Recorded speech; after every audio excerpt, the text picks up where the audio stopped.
friends, and welcome to the Day One Show, episode 325. It's a show, it's a podcast, it's a conversation, baby, and it's all about video games. Day One is a fiercely independent and community-driven publication with the sexiest video game website on the internet, and it's all made possible by you. Whether you're a legacy Patreon supporter, a YouTube member, or a direct member on our Day One website, you're awesome, and we love you. So big shout-outs to everyone who supports us directly, but especially our grand benefactors, Crowd56 and Assassin, and our wonderful CEOs, Torn Raptor and Kevin S. As per usual, I'm joined by Special Nick. What's going on? And the lovely Jessie's here. And that rounds off the trifecta of us. How are we all doing? How's tricks, boys? I am very good. I am... Look at that. Coffee's here already. Ralph Lauren Keep Cup. How's the sleep schedule? It was a $9,000 cup. Best. Yeah. Oh, I got it in... So my brother got it for me for my birth, because we landed in Qatar on my birthday. You got it for your birth. And we were walking around and I saw a Ralph Lauren cafe, and I thought, what better way to feel superior to other people than to drink Ralph Lauren coffee? So I went to the Ralph Lauren cafe, had a coffee, which was quite nice, and saw the Keep Cups there. And I'm like, oh my God, that'd be really cool to get. And I'm thinking, how expensive could it really be? It's just a Keep Cup. So I went over to it and it was like €35. I was like, sorry. The price was the equivalent of 50 Australian dollars. So it was like €35. I can't remember the Qatari conversion, but it was 50 Australian bucks. And I'm like, I'm not paying that for a coffee Keep Cup. So my brother got it for me. Wow. Because my sister-in-law saw me talking about it, so they got it for me. So now I only drink Ralph Lauren All this crypto money. coffee. Mate. Tastes much better out of a Ralph Lauren cup. Makes me feel superior. Yeah. I have a specific cup that I like to have my coffee in first thing in the morning. Do you know what I mean? Like, it's got to be the right size. Mm-hmm. And it's something about that cup and the material, because it's high quality. It holds the temperature for a long time. Yeah. You know, I give it a... Yeah, if I can't have my coffee in that cup, I will go and find that cup and wash it up if it's dirty. Yeah. Like, I need it in that cup to start the day. So it's not a big enough cup for me. Like, the stuff from Teespring too. I don't use it. This is quite... Yeah, they don't big. give you... This is quite big. And it's like a thermos. It keeps it hot for a long time. And I just got a new coffee machine, so my pod machine died in the ass, so it's getting fixed because I don't want to get rid of it because it's too good of a machine. But I now bought a proper one that does beans. Like, you pour the beans in it, and it's made by Philips, and they're trying to Nespresso-fy bean coffee. They're trying to make there's it nothing super better than simple. freshly ground beans. Like, holy shit. Yeah. It makes such a difference. It's a cool little machine that we got, and we also got like a new air fryer because we're trying to make all our appliances and furniture white.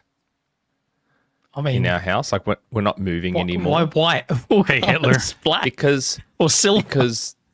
Because the house itself is like the walls are like an off-white sort of color, and because it's such a little house, the darker furniture makes everything feel so much smaller. So we're slowly Okay, that makes sense. making That's all the furniture either off-white, white, cream, and it's already started to make a huge difference to how the house feels. Because I think at the time that we built the house, the darker colors were more in vogue. So everything is dark. Our couches are dark. The carpet was like a really dark chocolate brown. Now we're slowly turning everything into lighter colors, and it's making such a difference to the feel of the house. Such a difference. So yeah, we're in the process of that. It's good. Nice. Change is as good as a holiday, even when you've already been on a holiday. Yeah. Can't be bad. What's going on with you guys? I had a weird week, a lot of an admin-y week of fixing stuff, and apologies to our users on the forum in particular. We've now successfully onboarded our new ad provider, which is wonderful, and so far, like, good. The bad news is that the ads rolled out and just would not stop on the forums. And we had this every time we take on a new provider. We explain what the forum is, because Discourse is what they call an SPA, a single page application. So as providers, they have to do certain stuff. And Discourse, frustratingly, as great as an open source platform that it is, like we are hosting it ourselves on our own server, all of that jazz. If you want to integrate anything other than like 5 ad clients like Ad Butler and AdSense, if you want to go to a specialist, you have to be hosted with Discourse directly, and that's at the tune of like thousands and thousands of pounds a month. That's not us. So the inbuilt system on the forums has something called house ads, and the way we've done it in the past is use what we've got. We're going to do this, and we'll use the system to basically say, if you're logged in and you are a paying subscriber, do not serve them ads. But the new provider is so big, they're like, we don't do calls. And I'm like, so now I have to try and explain this over an email. Well, I'm one of those old-fashioned people. Pick up a phone, 2 minutes of conversation, problem is explained, we all understand each other, go fix the problem. So instead, like, over the last 3 days, I've been like, right, well, there's this, and this means this, and we need you to do this. So they've finally sort of understood now, very late on Friday, which means we couldn't get a fix in and then test it over the weekend. So rather than put the users through ad hell, we've just turned it off. We'll turn it back on Monday and do the final fixes. But apologies to anyone that is a paying member that's had to put up with a few ads this last week. My bad. We'll get it fixed. A few hundred When did that, in the way ads. Oh, so it's still a problem at the moment? No, they're turned off. Yeah. So I've just turned them off rather than let users go through a weekend. When, just now? No. Like Midday yesterday. On the forum. Yeah. Yesterday, I turned it off last night. Yeah, because the forum, it was affecting me, because the forum refused to let me make the thread for questions. It was just refusing. It was getting in the way of the button, and I couldn't create the That was thread. one of the big things. We were like, hey, we need to turn this off. And then, of course, the ad providers were like, oh, the bottom bar is one of the best performing. And we're like, yeah, but it's literally forum has to be blocking. usable. Yeah, you can't that's right. post. So, yeah. It wasn't There's a bit post. of... It was really annoying. Yeah, it's all been turned off now. So sorry, everybody. This stuff gets complicated sometimes. I did get a chance to get some video games in there, which we'll talk about in a bit, which is always nice. What about you, Jesse? How's your week been? It's been fine. It was mostly catching up, getting things done, getting ahead of what is going to be the busiest 3 months we've ever had, bar none. There's already, I've got 3 or 4 things lined up and hopefully set correctly for August, but then a trip came up. So like this week's headlines, you're out because you're busy every day doing something different, mostly in real life for the site. So Urs will be on with me. And then the week after that, I go on a trip that I wasn't expecting for work. And then a week and a half after that is Gamescom, and it's in the middle of 30 or 40 things we want to review from middle August through middle November, with most of it centered in September and October. But even like the end of August, I can't imagine how we get like that Star Wars Zero Company and other things covered. There's like no shot, unless it's people who aren't going, but most of the website is going. If we raise money. It's going to be tricky. Hint. Yeah. If we raise money, it's going to be close. Like, it's exciting. It's a good problem. Like, wow, there's just so much cool stuff to do. But it is also daunting when you have to plan it. Yep.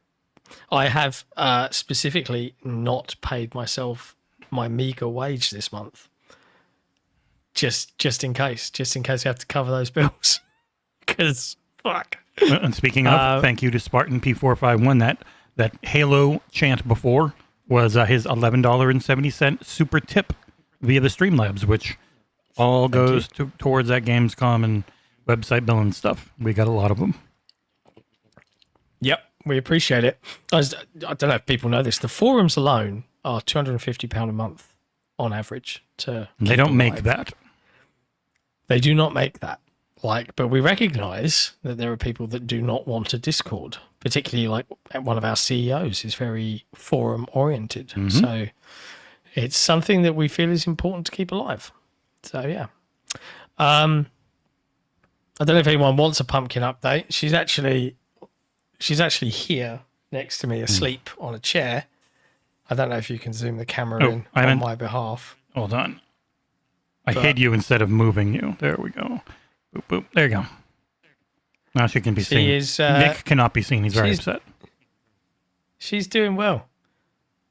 She's doing all right, this baby. Just for Nick. There we go. Get rid of John. Keep Nick. She's just chilling out. She can't actually really jump. So she's kind of stuck on this chair, but she is so bored of being in this cage and stuck in this room. My dad turned up this evening with a cat leash, like a little cat harness and lead. Yeah, we got one for to Oreo. go walk around the garden. And I'm like, I don't know if she would be down with that. Like a cat that used to be free. Like Oreo got into around. Maybe we'll give it a go. He's a house cat. See. The safe way to have a cat. I can't do it to them, Mum. They love the outdoors so much. It's mean.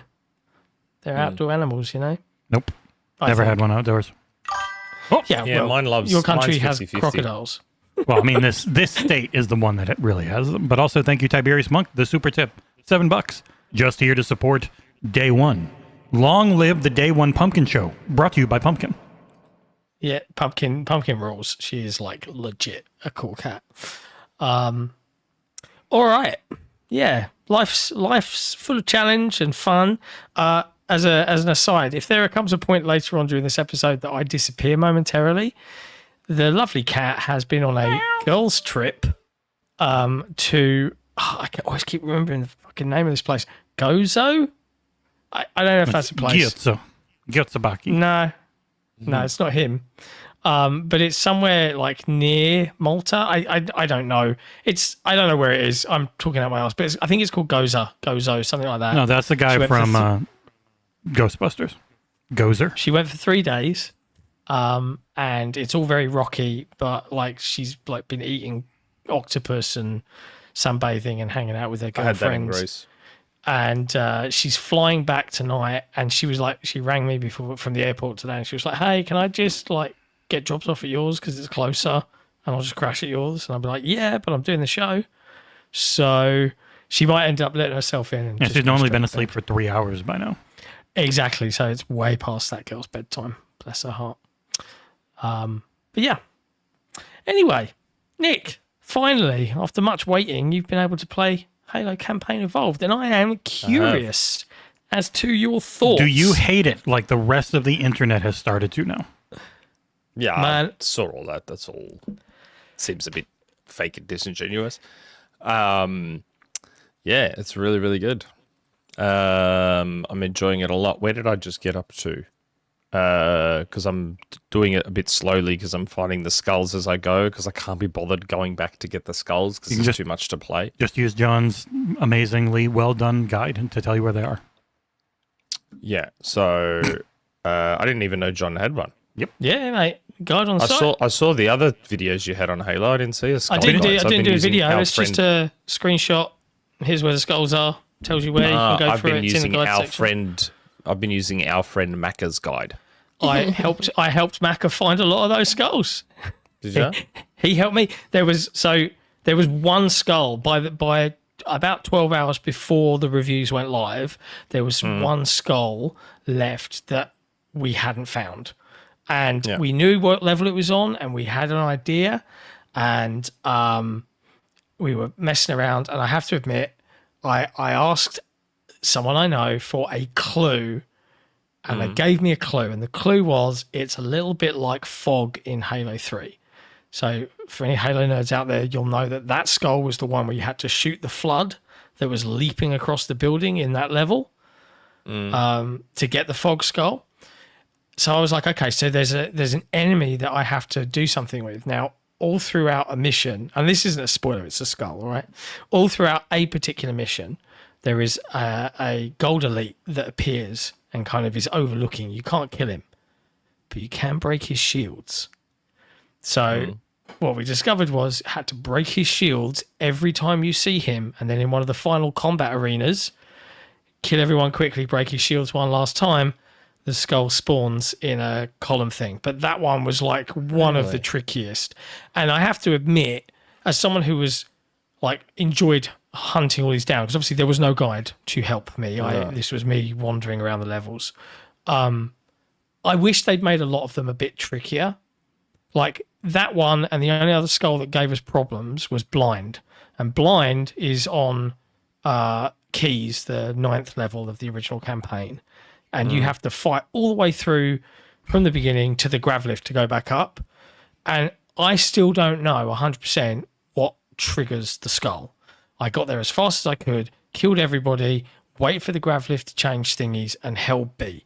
And as you go up the lift, the skull appears in the air at the top of the lift, and you have to just grab it as you're going up.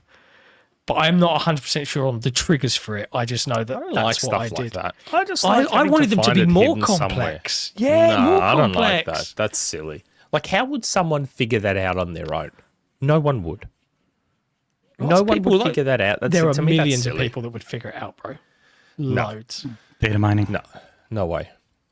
But yeah, I'm loving it. I'm trying to remember what level I'm up to. Which is the full-on snowy one where you go through Assault and Control Room. Yeah, I think I just beat Assault on the Control Room. I'd have to check. The achievements are buggy, which is frustrating. Are they? Yeah, they're like semi-broken. Oh. Well, if you go and check my achievement list, I don't have the achievements for the first 2 levels completing, but I've got them all for everything after that. So how does that work? And then, like, all these achievements started appearing. Like, I had a couple of achievements pop an hour later after I completed them, and all. That might have been around the network issues that we're having potentially. I don't know, but I now have to repeat the first 2 levels to get those achievements because they're not popping on their own. And I mean, there's super minor nitpicky quibbles, like it'd be nice if the cutscenes were done with the engine rather than the CG that they're doing. I had the same quibble. But that's minor shit. That's not shit that actually affects the game in any real way. The core game itself, I'm loving. It's super good. Visually nice. I keep reading that you should turn off the chromatic aberration and the film grain. You can't on console. Yeah, it is a PC only thing, and even on PC, you have to edit an INI file to actually make that change happen. Yeah, that's odd. I mean, I'm hoping it's something they patch. Like, I don't get bothered by chromatic aberration in particular. Oh no, I actually enjoy those effects. Like, it's most prevalent when you've got like a grav lift in front of your face and it's like, wow, the whole fucking world is warped. But I'm like, cool, it's a grav lift effect, you know? Like, yeah. Yeah, it's been good. Like, a lot of nostalgia has kicked in as I'm playing. It's funny. This game here solidifies for me once and for all why sprint belongs in Halo. Like, I've always been fine with sprint in Halo.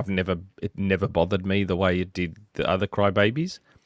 But in this game, it's like, thank fuck they had sprint, because you forget that there's extended periods of just walking through nothingness in this game, and it's like Bungie did it to artificially inflate the completion time of the game.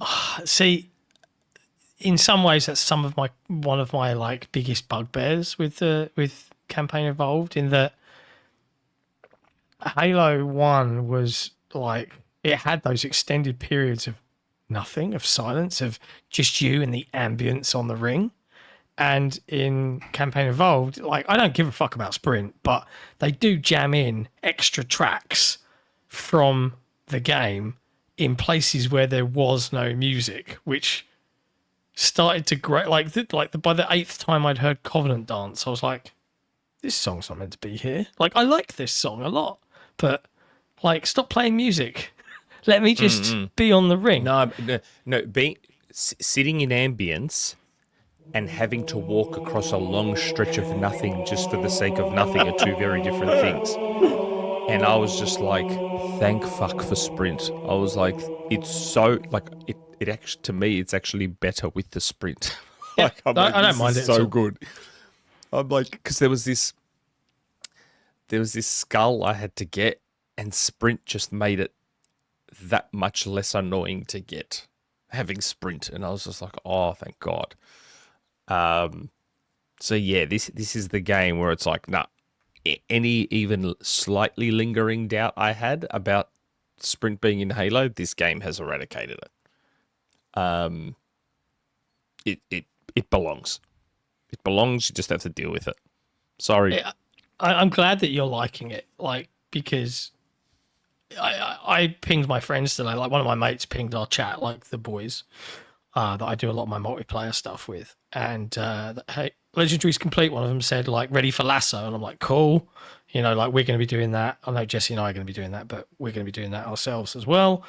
And another one of my mates who did not get in with Halo during the Xbox era, but came in on 2003's Gearbox port of Halo, so PC Halo on port, PC. yeah. He literally, and I'm going to quote him, "It's so shit, bro." I was like, mixed feelings of anger and sadness. And I was like, well, I'm not surprised you hate it, but I've had a lot of fun with it, but it does seem to be pretty divisive. It's less than half. It's less than a half-assed, soulless cash grab, cashing in hard on nostalgia and the member berries. A buggy mess. I'm like, Buggy is different though. I mean, I've had a bug, but it was a known issue for me, which was it didn't ever happen to me, weirdly, during the campaign, but it was the plasma pistols killing you in one hit. I've only had it after I'd done my review, weirdly. But people also love to exaggerate. Mm-hmm. Like, they'll play a game that 99% works just fine and then have one small bug and go, this game is a broken mess. Yeah. Over like one tiny little bug. That's just how people are these days. Quite prone to exaggeration. Nah, I love it. Visually, it's like beautiful as it is. Your brain does that thing where it's like, yeah, this is how Halo always looked, isn't it? You know it's not. You absolutely know it's not. You've also got the mix of You're just people, like, yeah. though, that are like, no, they changed too much. It doesn't look anything like it. Jesus Christ. Yep. It's weird. That's what I mean. It's divisive in a way that I'm like, why is this divisive? Like, this is the least 'cause it's an inoffensive Xbox game. remake they could have And made. it's Halo. Halo is just one of the worst fandoms out there. The loud online fandom, not the actual, like, go to Halo Championship Series and people who just enjoy the games, but the loud social media presence around it just sucks. I will say, I can understand why people who are brand new to Halo don't think much of it. Like, I've got a PlayStation fanboy friend who's playing it, and he's like, this game's a 5 out of 10. I'm like, the fuck are you talking about? He's like, in co-op, it's really good. He goes, but single player, it's a 5 out of 10. I'm like, well, what are you talking about? Yeah, if you're playing it on easy, like, Well, I reckon it's because he was playing it on Legendary. how was he? Like, you have to understand, and there was a video I saw that sort of made me realize what the problem is for new Halo people. So, especially when it comes to PlayStation gamers, they are used to games yellow painting for them and narrating everything they're seeing on screen. Hey, watch out for that hole. Hey, watch out for that monster over there. Hey, what are you doing? Hey, what's going on? So that is what they're used to, yeah? This is a game from 2001 that never did that. Like, I saw a dude on Twitter who put out a tweet bagging Halo saying this game lacks attention to detail, and it was because he drove off a cliff. And the game didn't tell him to stop. So because the game didn't warn him in advance to stop and not drive over this cliff, he just drove straight over. It's the part in one of the first levels. Is it Halo? I think it's Halo. Yeah, I've seen this online. People like just driving to activate off. the light bridge. Yeah, you have to activate the light bridge. And he was waiting for the game to warn him, to stop him somehow. And I'm like, you fucking dumb. Use your eyeballs. There's a cliff. Just don't fucking drive over it, you idiot. Like, and that's what it made me realize that, especially with PlayStation gamers who are new to Halo, they're used to very handholdy games. that point out fucking everything.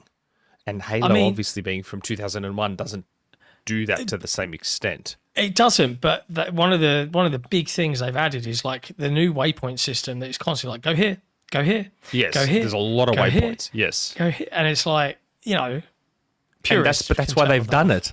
They've done it for all the new PlayStation people, especially that are like, oh, these guys are used to hand holding. We're going to have to hold their hands a little bit. And the funny part is, Katana even says, hey, we're going to have to find the controls to activate the bridge. Like, she says it. Yeah. So I can understand this game not quite jiving with new Halo players. Like, one of his complaints was the bullet spongy enemies and blah, blah, blah, blah, blah. And I'm like, aren't you using weapon combos? Like, part of Halo's thing is that you got to figure out a good combo for different enemies and change weapons on the fly. And, you know, like... Plasma for shields, bullets for flesh. Yes, plasma for shields. And then you finish them off with a pistol and, you know, use this for this. Like, aren't you... That's how Halo works. They don't just give you what you need and go, here you go, kill everyone.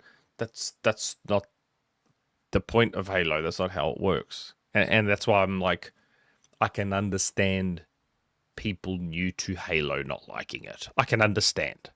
I totally get it. So, you know, if some of those lower scored reviews came from new Halo people, then I kind of understand them. I feel like anyone who loved Halo back then reviews this and says they hate it. Why? There's been a fair amount. I don't. Sorry? There's been a fair amount of people that said they really loved old Halo and this is terrible. You know what else I liked that was new? And please, if I'm having a 50-year-old brain fade moment, please let me know. Yep. In Halo, when you pick up the Priel, the invisibility thing, I call it Priel. Because it makes that noise. It goes, Priel. So we call it Priel.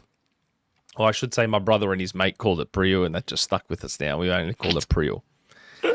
Because we used to play Halo 1 multiplayer. We used to have LAN nights, and every time one of us got the invisibility, I've got the Priel. We go, Priel.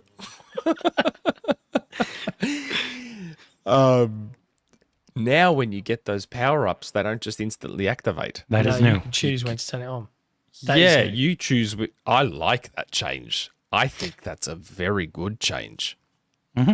I like that. Am I the only one that really likes that? No, I like it a lot it's too. fine. Yeah. It's fine. Yeah. It's inoffensive to me. I'm not. The thing with me is, like, and I can see, like, I put a poll up. I can see someone in the chat, Red Odyssey Live. You know, He if this is really good, doesn't like Halo this will game. never, really doesn't like it. Like, I'm not poo-pooing your opinion, but, like, I feel like with Halo and Halo Studios in particular, it's just an impossible task because, like, I know what I would do with Halo, and to some extent, I agree with the comment. Like, it needs to grow and evolve. Yeah, but this is a remake. Yeah, it is a remake. So, like, This is a remake. I would say Infinite really grew and evolved quite a bit from what everything before it had been. yeah, And people hated that it changed too much online. it's impossible. It's an impossible mission. If it were me, like, I think the biggest criticism I have of the 343/Halo Studios era of Halo is, and I blame Firefight for it, is the reliance of... Yeah, you said this last week. Yeah, the reliance of everything comes through a door and you fight them off in an arena for a while and then you move on. That gets boring. Like, give me Scarab battles and shit. I miss pre-placed enemies. It was one of my favorite things about GoldenEye. It's one of my favorite things about Halo. But to me, the ad hoc activation of your power-ups actually fits in more with Halo's original ethos. I reckon it actually fits in even more, to the point where I'm surprised Bungie didn't do it. I can't remember when it was a thing in games. It has been a thing in previous Halos, but just not in Reach. Halo 1. I think Reach had it. Reach was them getting ready for Destiny, so you had a lot of like early Destiny prototype abilities. But yeah, man, I noticed that. I'm like, wait, the Brio's not activating. I was like, that's weird. And the overshield wasn't, but then I could just pop the overshield when I felt like it and keep one in reserve. I'm like, oh, this is good. This I like. I'm like, this is a very, very smart change. Yeah. But I've still got a little bit to go because I'm also playing through Fortnite. So I'm not getting through the campaign as quickly as I normally would because I'm also trying to find all the skulls and all the terminals. But yeah, I think they've done a really, really good job of the remake. As you said last week, I do wish things like Clamber and stuff like that were in it. Mm-hmm. Yeah. I wish they went all the way with it. Well, I am curious. Like they obviously they brought some things and changed some things, but when you talk about the enemies spawning, like it wasn't that in Infinite, but Infinite was completely different management. I know a lot of people are like, oh, there's still 343. I'm like, nah, man, they changed names because they cleaned house. Like everyone that was 343's main people are gone. And I am curious if they did a follow up to Infinite, because I guess it's a little bit of a spoiler for the book that bridges Infinite to a sequel. He gives away the grapple shot. So at one point, I'm just like, oh, is he just not going to have it? Or what is that a hint to where they're going? What are they doing? It will be very interesting because there's been I mean, everyone calls them reports. There have been the YouTube videos about who knows what the future is. And I'm curious if and when we hear much. I'm going to guess it wouldn't be until Halo Fan Fest, whatever they call it, Halo Fest. Yeah. Yeah. Yep. I mean, like, either way, it's nice to see Halo being the most gorgeous first-person shooter, like, leading the charge again in terms of, like, vibrancy and fidelity. Like, it's beautiful. Yeah, it looks good. Like, yeah, it looks there's really no good. denying that. And the fact that it runs as well as it does and it's on Unreal Engine 5 is a surprise. And I feel like they've done a pretty great job of taking the vibes of CE, the original, and bringing them into now. But yeah, like, Yeah. I would happily play remakes in this vein for 2 and 3. Quite happily. Yep. No complaints from me whatsoever. Those I'm games down for it. are 4 more and 5 don't need it. 2 and 3 are way more multiplayer focused, though. Like just as Yeah. as packages they were. So if it's only the campaign, it is a lot less than what Halo CE was, because Halo CE was a co-op campaign everyone really focused on, and then LAN only arena multiplayer Yeah, that bolted people on like. multiplayer. Yeah, and then Yeah. but then 2 and 3 really focused on multiplayer, and then Forge and Firefight and all that stuff. And 2 has had a recent remake and looks great in the Master Chief Collection as well. Yep. 3 is the one that doesn't have it and needs it. Interesting. 2, yeah. 2. 3 is my favorite Halo game. Like, undoubtedly. No, CE is mine. I mean, overall, like, CE is my favorite campaign, but 3 is overall as a package unmatched. Like, Reach matched it, but like for me, it was the right time in my life. Halo 3 was everything. Fucking loved that shit. Oh, I loved 3. I even loved 2 back in 2004 when we didn't know any better. Yeah. But 2 has aged horrifically. Like I borderline hate Halo 2. I borderline hate A lot of it. times when I've gone back to replay, I just skip 1 and 2, and I would just play 3 and 3 on. Oh no, CE I can replay. I love CE. I don't dislike it, but the floaty tank man thing just eventually wears me down. The floatiness is very, very jarring after you've come from 4, 5, and Infinite. Like it is like floaty. Like you are on the moon, floaty. And that can be quite jarring. You get used to it, and I think they've struck a nice balance in CE. Like you can tell they didn't want to totally get rid of the floatiness, but they also didn't want you jumping on the moon either. So it's somewhere in between. Look, I probably would have been more than happy with them just making him feel like the super agile tank that he does in 4, 5, and to a lesser extent Infinite. I think 5. It's Halo 5 will always be a real shame for me. Like, I feel like with Halo 5, they were this close to having the best Halo game. With Halo 5. they were this close. This fucking close. Because the multiplayer, to me, is still the best the series has ever been. For me, Halo 5. Halo 5's multiplayer is fucking unbelievable. And I think I put more hours into Halo 5's multiplayer than any other. I really liked Halo 5's multiplayer. Loved it. I admire it for a lot of the things it did, but I don't think. I think mechanically it was great, but I don't find many of the maps to be particularly memorable. And I just generally dislike that from Halo 5 onwards, it was like, we've brought in the pros, and the pros are going to tell you all of the fun that you can't have, because this is going to be balanced for esports. I'm just like, get the fuck out. Yeah, but I get that decision at the time. Make it fun for social people, and then let the MLG kids rip out all the fun shit and just have 3 guns. It's fine. I don't mind. And I like sweaty competitive lobbies. So Breakout was good. I loved Breakout. Breakout was such a cool mode.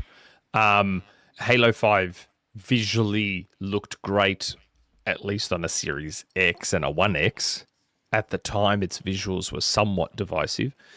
But Halo 5, to me, felt incredible to play. Like the gunplay, the movement, it felt amazing. Where Halo 5 fell apart was just the campaign, man. It was just such a nothing, forgettable. It felt thrown together like campaign. 2's was in some way. With that shitty boss fight over and over again, and just... It was such a shame. It was such a shame. Because to this day, I still love Halo 5's multiplayer. Fucking SWAT in Halo 5 is just... Oh, man. What if I told you they made the Warden Eternal into a very good character in a book? Halo Epitaph with the Didact.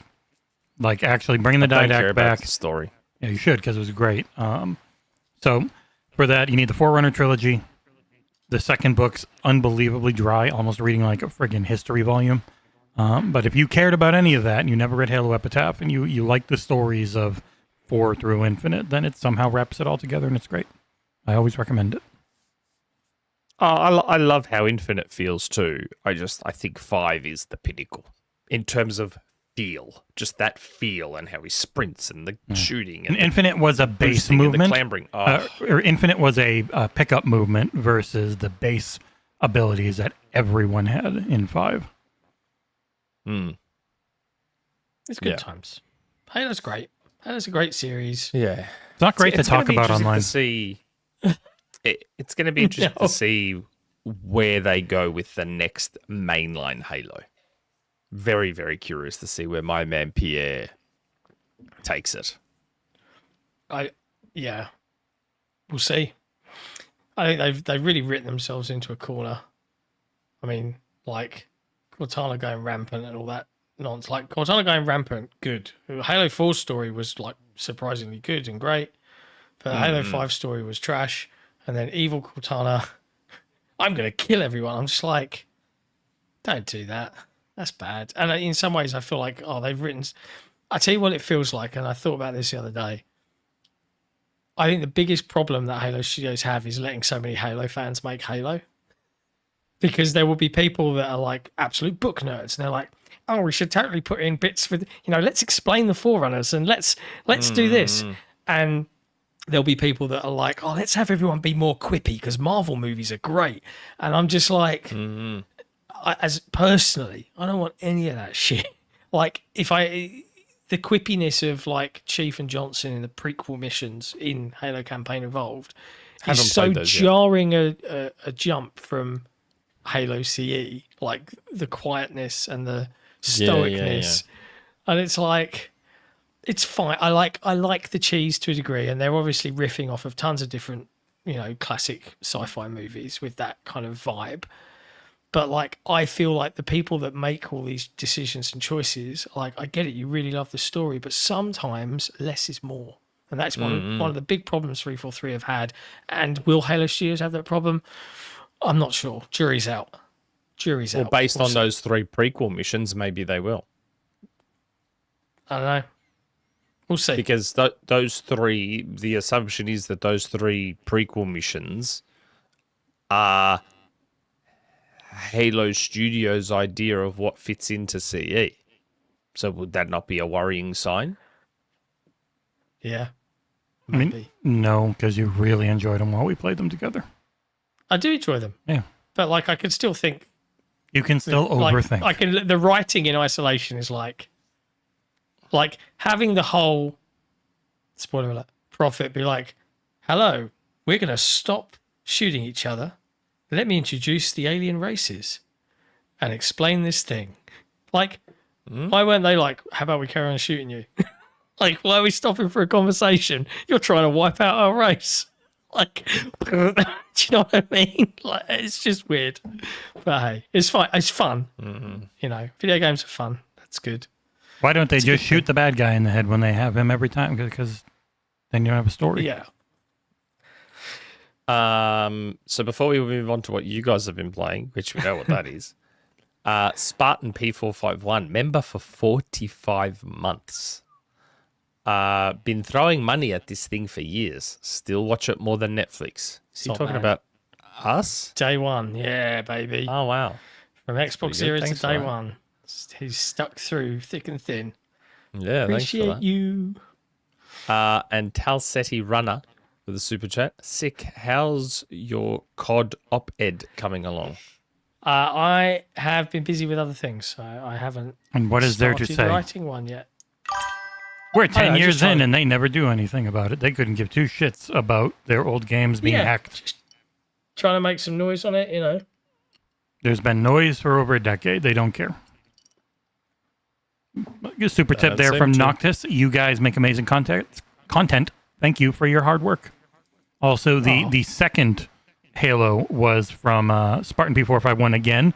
More sound effects for a great remake. Let me know what he thinks. Yeah. Poll at the end of that before we move on to other things. Are you enjoying Halo Campaign Evolved? 60% says yes, I love it. 17% say no, it sucks. And 22% say it's fine. It's fine. Fair. I told There you go. John while we were playing it that it was going to end up in like the high 70s. And you were It right. keeps going down, and on PC, oddly enough, it is the lowest on Metacritic. Yeah. It's like 76, Wow. and similar. Yeah, it's an 80 now on Metacritic from the majority of reviews on PlayStation. There you go. It had it had 33 on Xbox, 25 on PC, where it's actually at 77 now, and 53 on PlayStation. 53 Microsoft handing out reviews. review codes like candy. Jesus. Wow. There you go. Also, Oh, well. don't just call for firings in the chat. It feels shitty. Yeah. Don't do that. Speaking of things we've been playing. Hey, That will be check the divisive, backlog. no matter what John thinks. Thanks, Take the mate. backlog. One gift membership, which one entire camel got. Yeah. It's funny you were saying You might want to hang Jesse- around later, mate.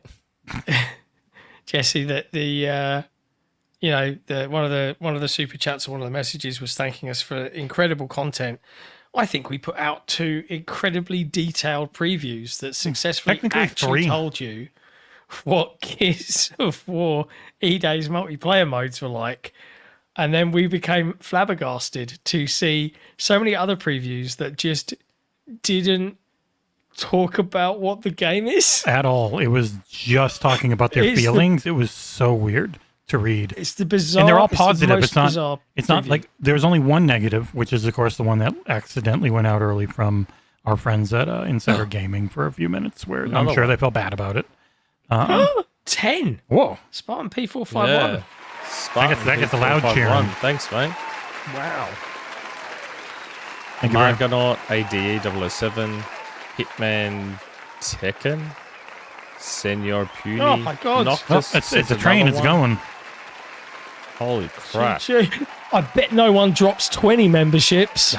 Yeah. No. I dare you losers to drop like 30. No one's got the cojones. No one's got the balls to drop any more than 10. oh, pussies. Nah. You don't have to drop anymore. Thanks very much for all of that. That was amazing. Oh, dear. It's weird. Those are supposed to pop up on Streamlabs, but they just don't for some reason. It's annoying. But yes, Gears multiplayer looks so good. Man. Looks so good. It's blown my mind that, I mean, this is, I guess, just Xbox's position in the market right now. I'm so surprised to see a preview for this go out with so little fanfare. Like, I'm of the opinion. You didn't have to do that. We were joking, Spartan P451. Oh my god! John and I are not joking because it all goes towards helping Gamescom. Wow, what a legend! Congrats to everyone that is a YouTube member. You can't even name them all. There's too many. If you really love what we do, you can get your own membership direct on Playday.one. Gives you access to tons of members-only content that you can peruse and enjoy at your leisure. We try and do at least one thing a week, but often more. Plus travel logs and videos for members when we go and do crazy stuff. So appreciate everybody for turning up here today. That is amazing. It's really good. Yeah. So unlike all those other previews, John, let's actually talk about Gears of War E-Day. Well, I do. Yeah. So like Siege, like before we played it, I said that if Coalition want to make Gears and Microsoft want to make Gears a relevant, like a big game again, they need to embrace the PvE nature. And they've got Horde, right? And you look at the success of things like Helldivers and, you know, games of that nature where it's a squad of your bros against the world. And I said they really need to lean into that and, you know, have us defending the city and doing out. And this is... I did not know that they were going to do this. So basically, I'm a genius, and so are the people at the Coalition, because that is effectively what they've built. You're in these big, wide city areas in Kelowna, defending against waves of Locust, and it gets progressively cooler, and there's side objectives and cool missions and all these other bits and pieces. And I'm playing it, and I'm like, this is gonna pop off. I'm of the opinion that this is gonna absolutely go big time because it plays so well. I mean, Jesse did the preview on it, so he should probably talk more about the mechanics of it. But like, I think this is fucking amazing stuff from the Coalition. Genuinely, like this is really good to play. Like this footage here, I went to a Series X capture. It's the best looking game on the platform, especially for anything Unreal Engine 5. Like, it is just ridiculously performant for how clean it is. Because I know that's one thing, even with Halo, there's a little fuzzy, and people call it film grain, and it's much more the noise from Lumen and all that.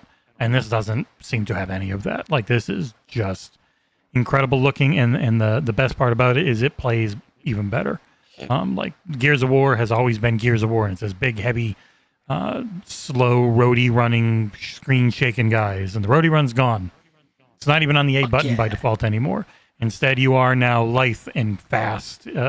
Obviously, you're younger, but I mean, even in Gears 4 and 5, you were a lot younger.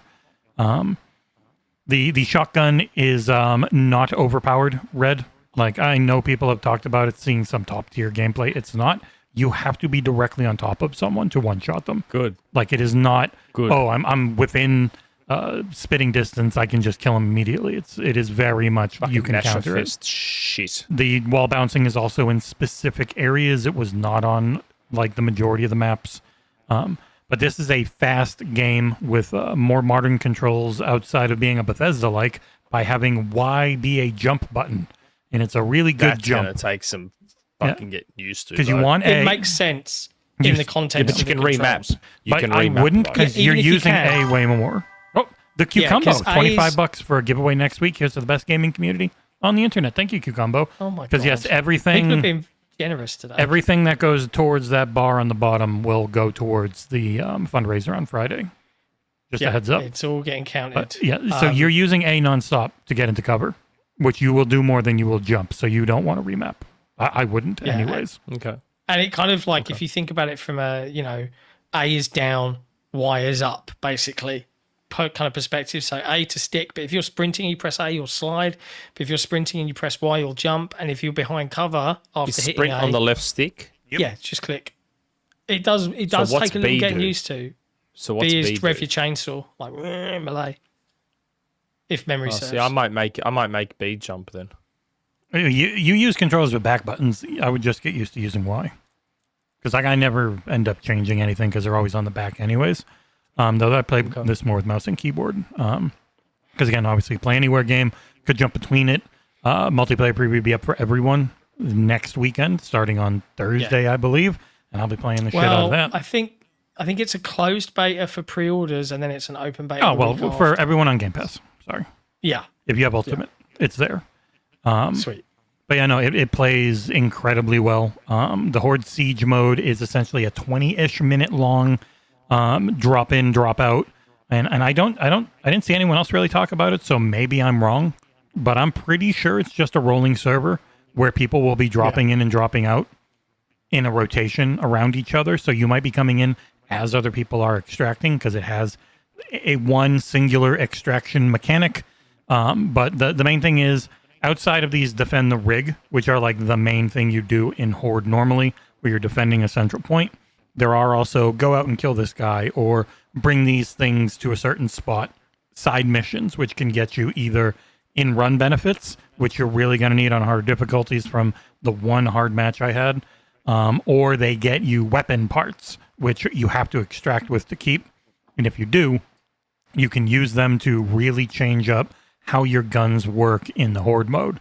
All the customizations pretty much in the Horde mode for the game. Like there's cosmetic customization for the arena, but the arena is an arena multiplayer where you have to pick stuff up off the ground to get any of the cooler stuff. But in the Horde one, they've got their whole constant rigmarole of unlocks with both the 4 classes, which pretty much fit the archetype. You've got soldier, get in the face, tanky shoot, shotgun man, healer, and sniper. They all have their own classes along with the whole extra account level to go up. But the matches themselves, there was Blitz, Siege, and Classic. And they're all the same thing on the same map, except for Blitz is very quick. Drop in a mission, drop out. Siege is that 20 minutes of having a series of missions. And then Classic is just doing defend the rig for 10 waves. So about 40-ish minutes.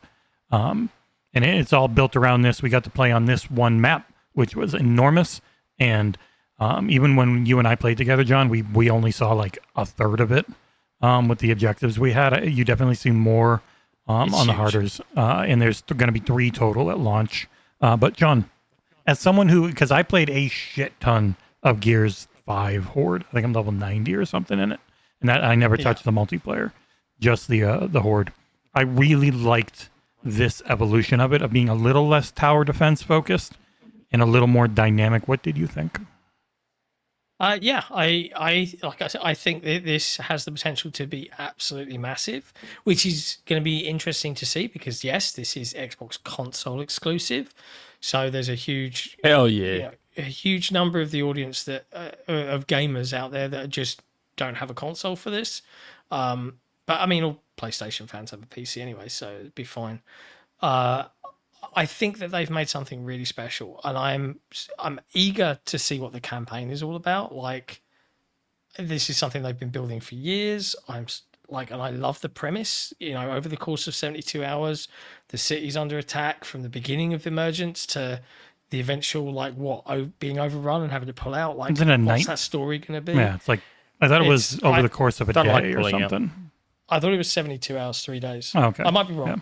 Yeah, it was. I know it was a short time frame, and this siege feels well after it because we're not getting any of the beauty. We're just getting the destroyed beauty, and we've got the Lancer and all that type of stuff. So, which is going to be made in the campaign, right? So yeah, like it plays incredibly well. It's fast and fluid. You don't feel like a giant constantly trundling around, slamming into walls. With the only fast movement being the wall bouncing. Done. Yeah, and like outside of Siege, obviously we also got to try traditional 4v4 versus. You did do that. Was that good?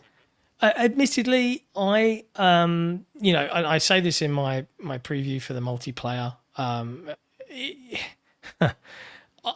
Gears for me is a series where I'm like, okay, gonna jump on, play with the boys, stupid B-movie plot of gore and carnage, and it's great fun. And then do Horde with the guys for a bit, and then I'm kind of, I'll move on with my life. That's it. Multiplayer, I'd always try, and then I'd just get gnashed to death or see someone bouncing around like a crazy person. And look, like, I like competitive games as much as the next person, but like, it wasn't my jam, and I would just get frustrated, so I would just bail. And this is the first time where I've played a Gears multiplayer, and I'm like, oh, I'm starting to feel that little like, yeah, we're squadding up, we're combining fire. We dominated. The teamwork aspects feel so good, and it's funny. The first match just got absolutely wrecked, like absolutely. Everyone was just running into dying over and over again instead of teaming up. So we squadded up, and we were like coordinating lance fire and like working out and holding positions and stuff and communicating, right?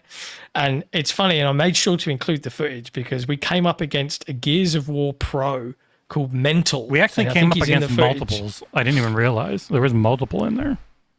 And like, we didn't lose a match after our first one. Like, we absolutely dominated to the point where this Mental guy quit out of the match we were in.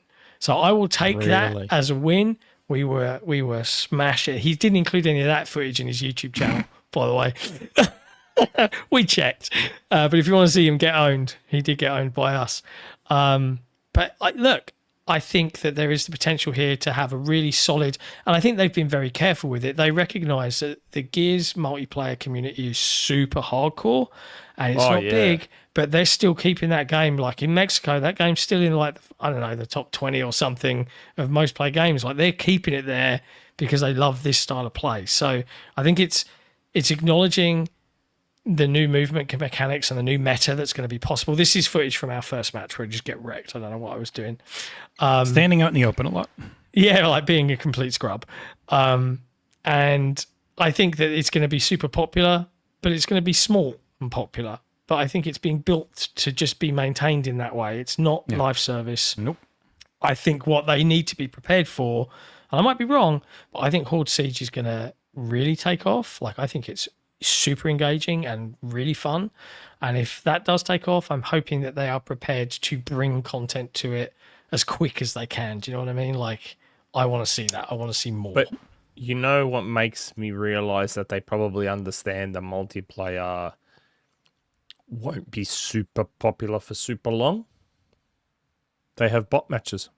Yeah, they've got bots built in. They were in the beta as well. So, they were good all of a sudden. They were all right, yeah. Yeah, there were times where they were like, I didn't realize it was a bot that someone had quit, and they almost killed me. Yeah, this is Mental. I think on screen now. Yeah, you're like 15 seconds behind. He's been dead for a while. Oh, for people okay. watching. He's been turned into. And you got him again right here. So now that does work. Yeah, we I don't even think we lost a round. We got really good. We're playing with Sam Tolbert and David Burdett from Campaign Mode and Gaming Trend, respectively, and all of us really enjoyed it. And we've barely talked about the mechanics here because we did it a lot in our previews. Also, thank you to both Scarcely Relevant and TiberiusMonk. Yes, Scarcely Relevant. Yeah, thanks, I was guys. waiting to get that in. They both gifted a membership each, received by Gentle Stone and Sports with Robot. Thanks very much for that. But yeah, man, I don't know. I'm genuinely pumped to play this. Like, I'm excited. Yeah. When it comes back this weekend, if I can, I will be, but I don't even know if I can. And the Metallica music, then I saw For Whom the Bell Tolls. I was like, oh music. Come on. Sure, like, it's funny. I put out a tweet about that. About, hey, I hope you paid for this music Forever. in perpetuity. And some of the replies to that were so weird. So weird. Why? I said in my tweet, I hope you guys paid for this music in perpetuity so that the game either A, doesn't get delisted, or B, the music gets patched out. And then people were replying with stuff like, yeah, why would it get delisted? They can just patch the music out. I'm like, yeah, that's what I said. Like, I hope it doesn't get patched out. I hope they paid for the music in perpetuity. Like, Metallica is such a good fit for Gears of War. Yeah, It it's is super such cool. a good fit. There's even a Ride the Lightning Metallica weapon skin pack. And another gifted Oh, sub. really? Oh, They have said the only monetization is generally going to be either collabs that make sense for them and their fans or charity. Everything else, 99% is earned in game, and in a rarity, it's mostly tied to getting achievements. Interesting. Yeah, old school, man. Yep. I love it. Like they actually, I think the quote was, "No battle pass, no season thingy, just no bullshit." Is what they said, and I'm just like, Yeah, just work towards whatever you want to get. yep, and buy that's what it. you want with in-game Yeah. currency. No microtransaction store. I love it.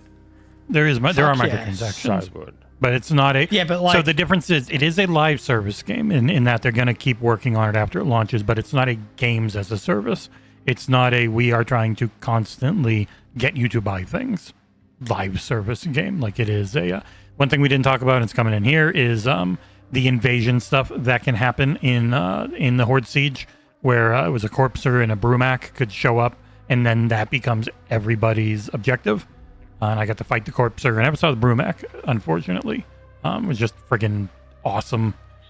It makes me very excited to see what that whole package is going to be. Oh my god. Yeah, the Brumac was Size those enormous. beasties. He was so much bigger than I remember, but and Oh, the wow. yeah, the Brumac fight is you got to get 5. So you got to take his health down 20%, get a charge, throw it in the hole, and then you do that 5 times, kill him, and I think everyone gets a big reward during the Horde Siege thing. They have to do a a Doomslayer collab. A Doomslayer skin. And the chief. Yeah. Yeah, don't poo-poo the chief. So, alright? so you've got the 4 Maybe. main characters, but you also have COG, like just regular coalition soldier looks, which are the ones that could probably have the more helmety stuff because they have their helmets on. Reach out to Marvel and do a War Machine one. Not Iron Man, War Machine. Well, it's funny because you said Like that War Halo Machine. Infinite would have been the game to actually do all of it, and they never did any of it. Yeah, I think a War Machine collab would fit. Doomslayer would fit. They just do Metallica and Terminator in Yeah, Gears. Terminator. though they did have Terminator. they did have, was it Emil and Cat in 5? They had the Reach. Warhammer, Metal Oxide said Warhammer would probably fit too. But Microsoft have so many IPs of their own that would fit too. All that power armor. Yeah. I'm looking forward to Gears. E-Day looks good. It is legitimately one of the best looking and running things. So on console and Siege, you can get 30, 40, or 60 as your frames per second targets. 30 was the good 30, but I still wouldn't take it over 40, which I also ended up not taking over 60 because it looked great at 60. It looked good enough, I think. Maybe in the campaign where it is a little more about all the giant areas and looks and set pieces, do the 40 on console. I'll still take 60. But yeah, I normally just go for frame rate. I'll always sacrifice visuals for frame rate. Always. Always. But yeah, man. Can't wait. First time I've been really, really excited for a Gears in a long time. And I love that worst case scenario, I can just play bot matches. Yep. If I just get tired of any bullshit online, I can just play bot matches. I just hope they still allow you to contribute towards achievements with the bot matches. I suspect they won't, but I'm hopeful they will. Fingers crossed. But yeah, I'm excited. Yeah, Gears looks and plays incredibly. The last question mark is the campaign. We do know that it's going to be playable at Gamescom. So I'm just theorizing here. If it's playable at Gamescom, is there going to be a Gears campaign preview between now and then? And will we get played?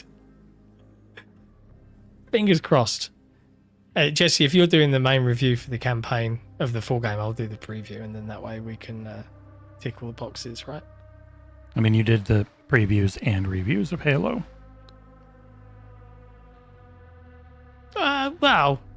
only because I raced home off of a plane to get it done, bro. You don't like writing previews? Let me do it. It's fine. Nope. You'll still play it because it will be co-op, won't it? If they do one. I'm taking work off of your plate. What's the problem? We're gonna find a way to get a code for it. Well, they were very generous with the multiplayer codes. Funnily enough, for the Gears preview, they let us have 4. But hilarious. UK or US? UK. Global. Yeah. Global said, yeah. Like, who do you want to have? And we got, because you were on holiday.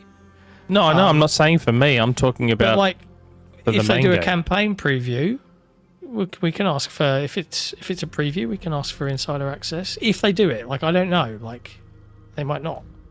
But if they do, I'll certainly ask. Well, yeah, I'm back play on 4-player. holiday, so yeah, I wouldn't mind it'd be doing great. that. It would be great. Yeah. What else have we been playing? Let's have a think. I've been playing. You might want to check this out, Nick. I'm not sure. I've been playing only for a little bit. A little game called, and I don't know whether this should be Dodo Duckie or Dodo Duckie. It is, I think, an Indian developed game from India. But it's not Indian themed. Like, I can't remember the name of that really kind of nifty one on Game Pass a little while ago. I can't remember that. It's getting a sequel. I think, because it did quite well. Thank you. Yeah, that one.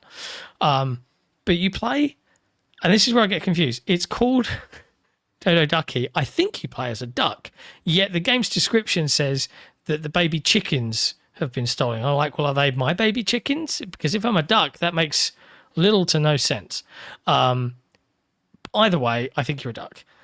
You have this, it's a 2D platformer, but then you can switch and the map becomes 3D. So very like Screenbound in some aspects. And you can do it on the fly, just press a button. It's a 3D platformer. You can collect stuff. When you're in 3D, you can have combat. When you're in 2D, you've got like a better jump. His head clipping through the helmet's triggering me in this gameplay video. Yeah, like it's not a AAA production here, but it's quite cute, and the game mechanics are imaginative, and I think that's pretty cool. So if you're a big fan of platformers, might be worth having to check this one out. I just got sent a code, and I was like, "Oh, what's this?" And I really? gave it a little go, and it was all right. There's a demo just on keep Steam. talking to people. What?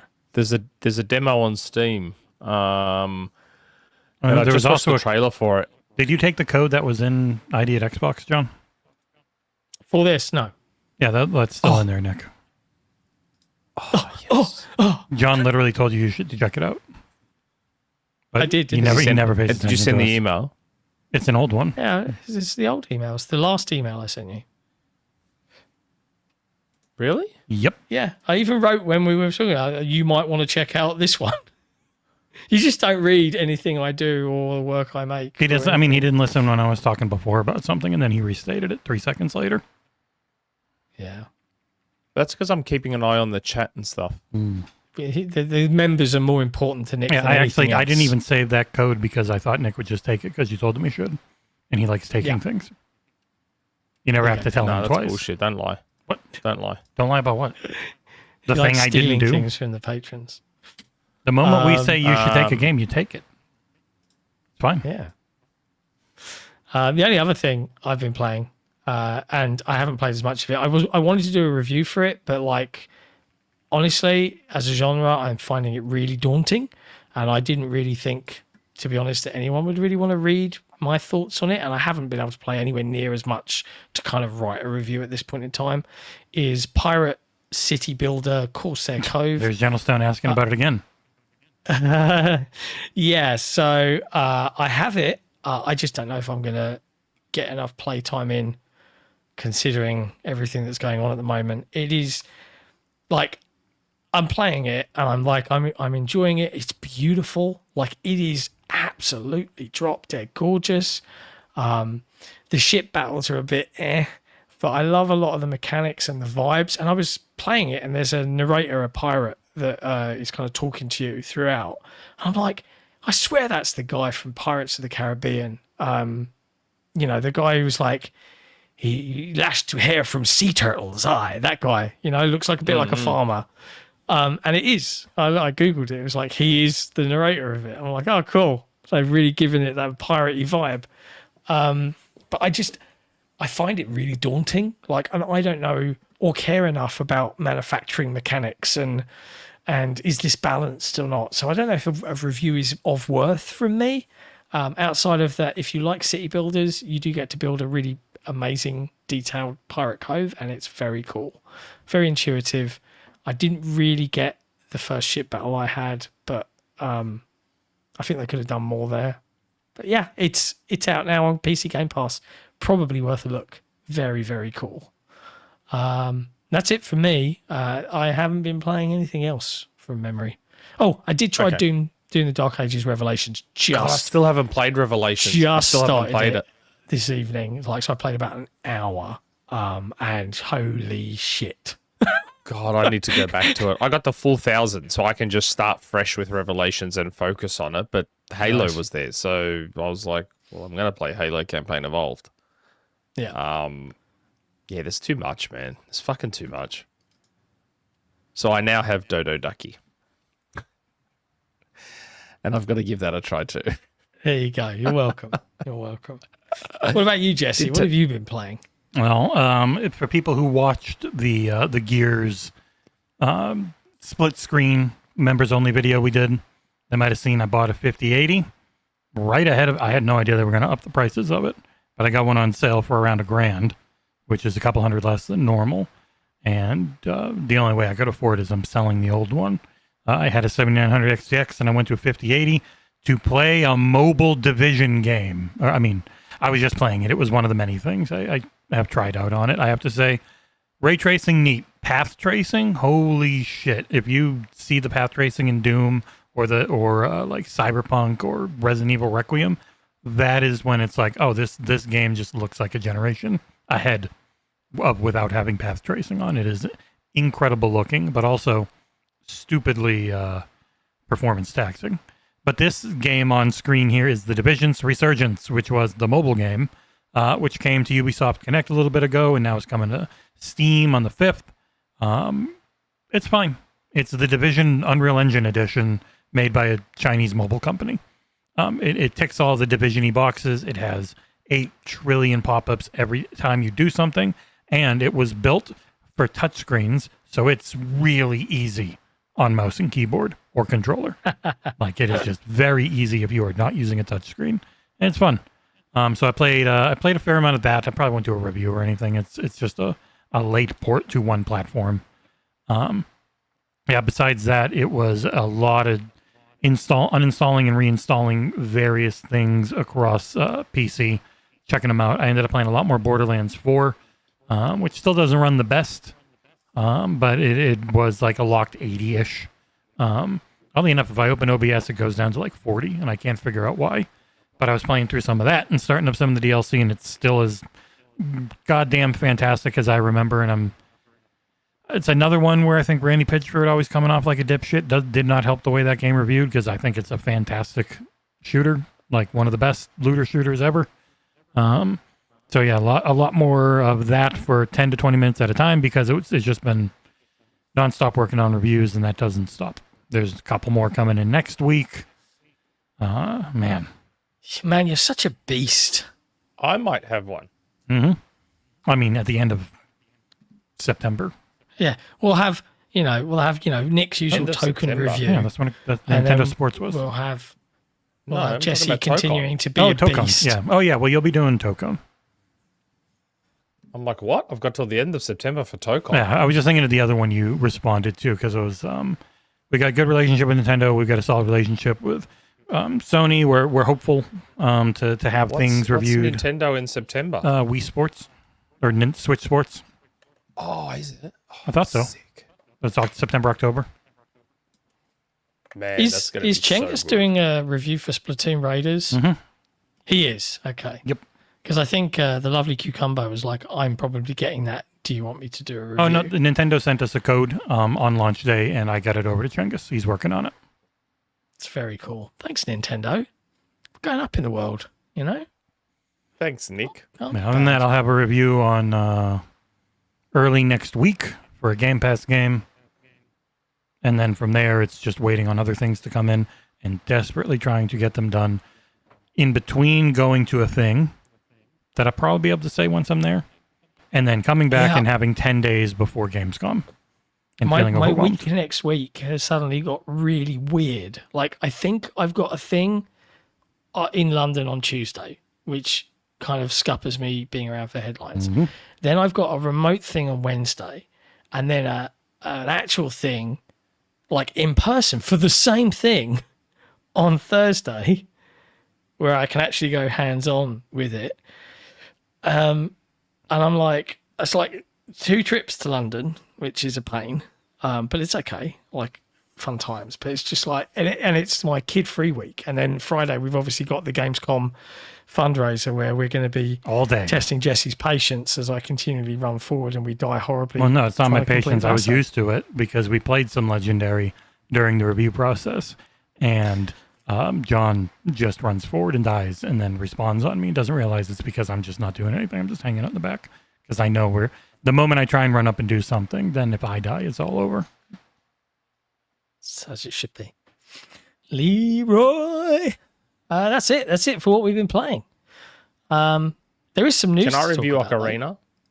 Maybe. It depends on what time and you when. You might be a little too nostalgic for that bad boy, mate. We've got to be careful. You know, you don't want to be just handing out. That shouldn't be your concern. You know what your concern should be about a review of Ocarina is me having the time to review such a long game. Well, It's not the that long, nice is it? thing, It's so like- rumored early, if it's like early November, and it's because there's no way, even if they have like a Grand Theft Auto review thing, there's no way we're big enough for it. So I'm assuming from the day it releases on, I'm just going to be playing GTA. So the entire beginning of the month, I'm open. I can do Ocarina, no problem. You'll have to help Jesse with Grand Theft Auto, John. Well, John doesn't give 2 shits about Ocarina. I'd do it before him. I love Ocarina of Time. You don't like like as a those games. game. I'm not like. Yes, it's up Depends. to me. Depends what they do with the remake, man. If it's everything is mechanically exactly the same, but it's just a lick of paint, and it looks like a current gen game, I don't know how excited I'll be. If it has to Like- be, it's up to me. Your third I'll do choice. it. 10 out of 10. 10 out of 10. No notes. Oh, Nintendo are like, get that man a code. Get him a code now. And give him the special edition statue. Mega and Boost. an amiibo. Give him all the amiibos. Love it. Gunner sent me glasses I don't remember asking for. What are Oh, they? nice. I'm not saying how dare they. I'm just like, what might they be? I've still got my Cyberpunk ones somewhere. Well, I did tell Executive decision. I told our rep, Changing our review scale. God, 11 out of 10. No Just notes. for Nintendo games. Just for Ocarina. 11 out of 10. Oh. It's Okay, almost I did too ask for good. these. Tomb Raider. Oh, cool. Ah, sick. Yeah. Boop. The only thing from them not delayed. For audio listeners are going to love this. These are blue, hard to tell, but they're like the classic Lara Croft sunglasses. So I have told them I have so many of the yellow ones Yeah, cool. that I like. If you want to send sunglasses, I'm all for it. Yeah, And nice. they did. And it comes with a little They don't bag look bad like at always. 30th Very anniversary. nice. Man, oh man. And it came with I have a weapon. It came with a sword. It's always nice. Oh, sorry, Dagger of Jian. There you go. I guess I'll wear these the rest of the show. Cool. You can see OBS pretty clearly. Nah, not in this mode. Just your forehead. What do you guys want to talk about from the video game newsland? I don't know. Because, it's the news. Xbox financials are out. You can do double financials. down. Good. Down again. they spent $500 million on severance packages for everyone they fired. Yeah. Revenue down 10%. Less, funnily enough, less than they thought. Yeah. They predicted low double digits, or low teens, so 13, 14. So yay. Yeah. Asha Sharma comes out and says, hey, there's a memo that leaked via Tom Warren at The Verge.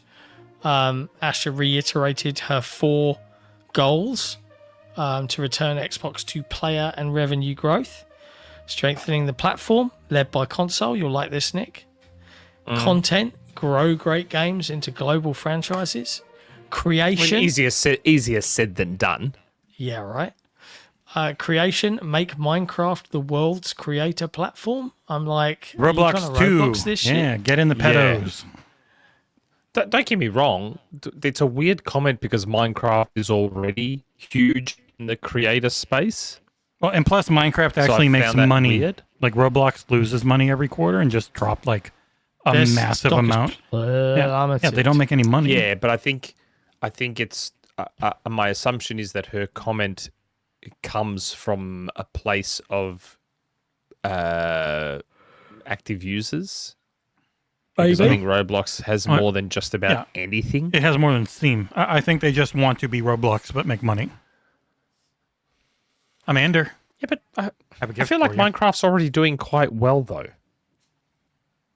Yeah, it is, but they want more, mate. Yeah, so Minecraft has always done well, but they haven't put the money back into Minecraft. Minecraft was kind of subsidizing everything else. This is a really nice package. Yeah. That was interesting. The Minecraft comment was a weird one to me, but yeah. And then Connection, extend the worlds that fans love, and that's all the movies and TV shows and shit. Okay. She did promise that, or her goal is to get back to growth by the end of financial year 2027. So, all right, back to growth. Let's go. Sony's financials also came out as well. We'll talk about them in a sec. Just tentatively linked to Xbox. We'll get the Xbox segment out of the way. Double Fine had to lay off 23 staff now that they're independent. Tim Schafer shared a note online that these actions were not taken lightly and only the survival of our studio would ever make us consider such a painful action. Our transition to becoming an independent company again also means becoming a size that we can sustain, which is a bummer. I bet that hurt. So that's... And they had been up to 90 people now. So it was always a question how many were still there. It was 90. But no, obviously less, a fair amount. It definitely feels like Phil really was just letting these studios do. Well, it was a different their own thing. It was a very different approach of we just keep giving you money, and as long as Game Pass grows, it pays for everything. And then they, because of various factors, stopped selling consoles, and so Game Pass stopped growing. And I wasn't saying that in a bad way, mind you. Yeah, no, I know. I'm sure their studios love their time under the safety of that umbrella. Like, especially Double Fine. We can just. They talked a lot about how the Mimimi Games, who made a lot of those like Shadow Blades of the Shogun, and they were like, we just can't do the grind for finding funding anymore. We quit. And a lot of these studios were in that position where it's like that grind of, okay, our game's out, it's done well, we can keep existing. We really need to get funding for our next game, or we can't keep existing. Like that was grinding people down really bad, and still does. It's worse than ever now. Like finding funding. Yeah, and that's what I mean. That's why I reckon those studios were probably loving their time in the warm, cozy Xbox blanket where they could just fucking burn through cash and muck around, and not muck around as in not do any work. I mean, muck around as an experiment, try different things, blah, blah, blah, blah. They were probably loving it. Yep, that's why a lot of them said yes. That's why a lot of third parties did. Like they were funding AA third party pretty hard. Not anymore, baby. It's a shame. I mean, with Double Fine, I don't find it wholly surprising given the games they had done. Like, Keeper and Kiln are like fucking. They are pet projects if I've ever seen them. Like, that is Double Fine getting the very, very unique opportunity to do literally what they want and say, well, fuck it, who cares? We can. Yeah. Because most studios just wouldn't do that. There's just no way that Keeper and Kiln would exist normally, under normal circumstances. Which in a way is a good thing. In a way, it's a really, really cool thing that a studio got to do exactly what they wanted. Who closed what? I don't know I what's didn't touch going on. anything. Yeah, John. That would have been John. Yeah, I'll fix it in John's not. You deleted. You literally deleted the camera angle. There, I had to recreate it. Don't touch anything. I didn't touch anything. I wasn't even on my mouse. Mm-hmm. No, because I know how that stuff works, so I wouldn't have touched it. Weird. John. And the fact that John's the only one there probably indicates it was John. Yeah, I can't actually even see StreamYard. Normally, I have to close everything up there to see it. I didn't do it intentionally if it was me. Mm-hmm. If. Eve. In other Xbox news, they announced their lineup-ish for Gamescom, which is very exciting to see. Lots and lots there, including a presentation of Fable that will offer fans a deeper look at combat and the many ways heroes can tackle a fight. So not playable on the show floor, but a public demo like they did for Indie and Starfield and things like that. That's not a game that you can't demo RPGs very well. No. Yeah, I know. It's not. It's Like not easy. here's your hour-long session, and then people are in line for 4.5 weeks. Yeah. But we will have a look at Call of Duty Modern Warfare 4, Minecraft Dungeons 2, Ooh, man, that looks good.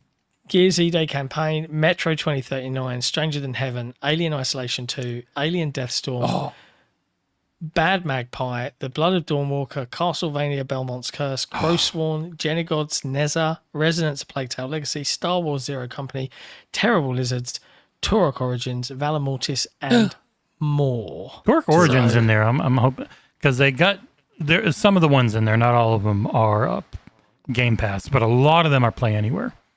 So hopefully Saber's all in on Play Anywhere if they're not Game Pass. You never know. I'll take it. Yeah. I wish I could go to Gamescom. Yeah, man, it's the best show. I wish I could go. We would have to extend that amount of money down there from $5,000 to $15,000. I can't anyway. I don't have the leave at work. You just quit your job and then get hired again when you come back. Yeah, just call in sick. Just say you're sick for 4 days, 5 days, a week. Oh God, you cannot all that way just to be there for like a few days. You cannot pay me into talking about that article. Tal City Runner. Yeah, super chat. Tal City Runner. Discuss Paul Tassie's Fable Game Pass article. What? I didn't read it. It's just him having. It was literally a nothing. Yeah, it was a nothing article. Like I don't even know what his point was from memory. It was something like, "Oh, it's a canary in the coal mine." Biggest game in years, yeah. And I'm like, Forza Horizon 6 literally released. It's the thing we always talk about. Every game is their biggest game. Every time, it's always the biggest one, and it's always their last chance. Yeah, always their last chance. Yeah. Ah, damn it! I was testing that out. It's not a new one. For some reason, get that down. For some reason, Alertbox is not picking up any of the YouTube stuff. So I apologize. I'm trying to fix it. It's getting Streamlabs stuff, but it's not getting YouTube stuff for making noise and showing up. But yeah, it's just, I've got 5 articles a day. I've got a quota on views. This is something that people probably care about and will click. Yeah. The article. That's what it feels like. I mean, there's lots of stuff like that. I saw some stuff today that was just like,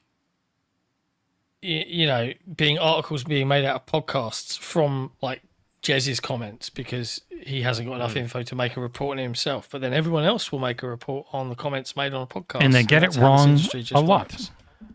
Yep. He did not say anything about them looking to leave Steam. He was asked directly, and then he came up with an idea of how it might happen. but not saying this is something I have heard, as was then pushed. Yeah. So, stuff like that. Xbox was in the news a lot at the beginning of this week following the outage across the Xbox network, which actually had a curious result in that lots of people were affected. It affected discs. It affected discs. Digital future, mate. Discs aren't that Xbox's safe. chief technology officer came out and apologized for the outage, provided an incident report of sorts about what they did and how it was fixed and why they're looking into it. But they've confirmed that it shouldn't have affected discs, and they're going to sort that out. I had so a that lot it of won't people on happen Twitter again. telling me how safe discs are. Discs, if there's ever a problem, I can always rely on a disc. And I'm like, can you though? Can you? I'm pretty sure that with the internet, even discs can be rendered useless. Been trying to tell people this for years. It's just a license, bro.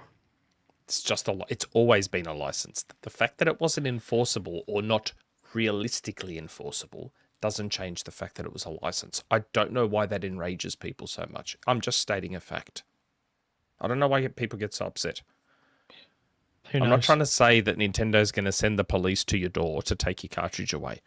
I'm just saying that's still ultimately a license. Yeah, it's a legal discrepancy. It's a legal clarification on that. You're just buying the right to use this. You don't buy our IP when you buy a game. Is all it is. Yeah. But yeah, that was very interesting. While on Xbox News, I do like, though, however, how transparent they were about the fuck up. Especially, it's a huge juxtaposition. Sorry, John. Just real quick. It's a massive juxtaposition against the complete and utter silence when it also happened to Sony the same weekend. And they never respond. And it's like Xbox really responded with very much, and you can explain it better than me, John, like, what is that type of response normally called? Yeah, so in a previous life, I used to work in telecommunications and this, networks and things like that. And I've written a few of these myself. This is effectively an incident report where you say, hey, here's the root cause. Here's when it was identified. Here's what we then did. Here's when we then found this fix. Here's what we implemented, yada, yada, yada.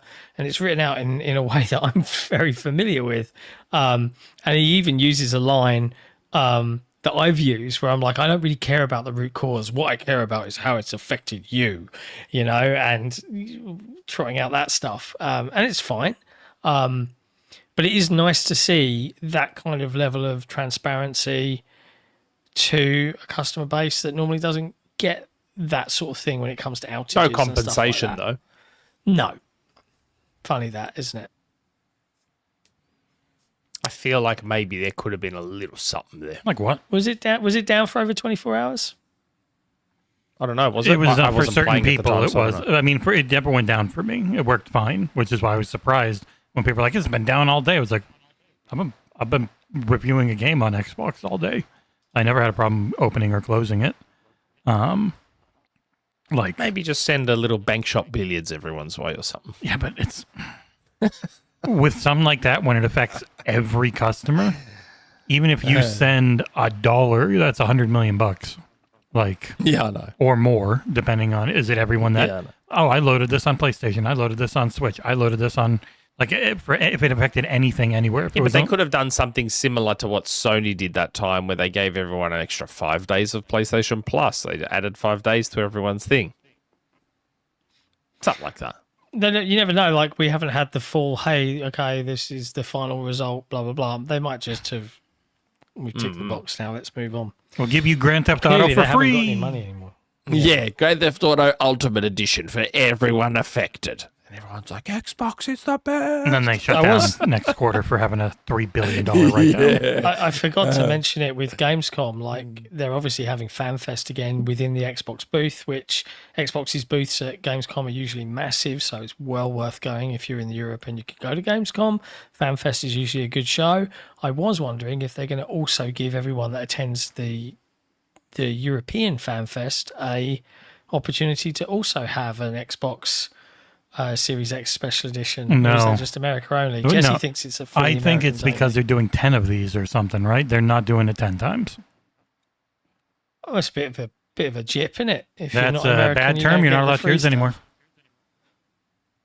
What? The one you just did. The Romani don't like it. Oh, okay. Well, I apologize. I'm kidding. I don't give two It's just my shits, but they culture. do. So don't cancel us both.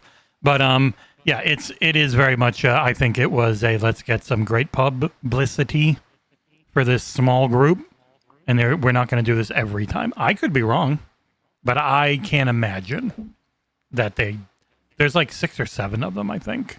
I can't. I mean, if they did that every time, that's like a fair write-off for a company that is very much in let's cut costs mode. So you never know. I just don't expect it. As nice as it would be, and I hope it does happen. John. Yeah. Just checking.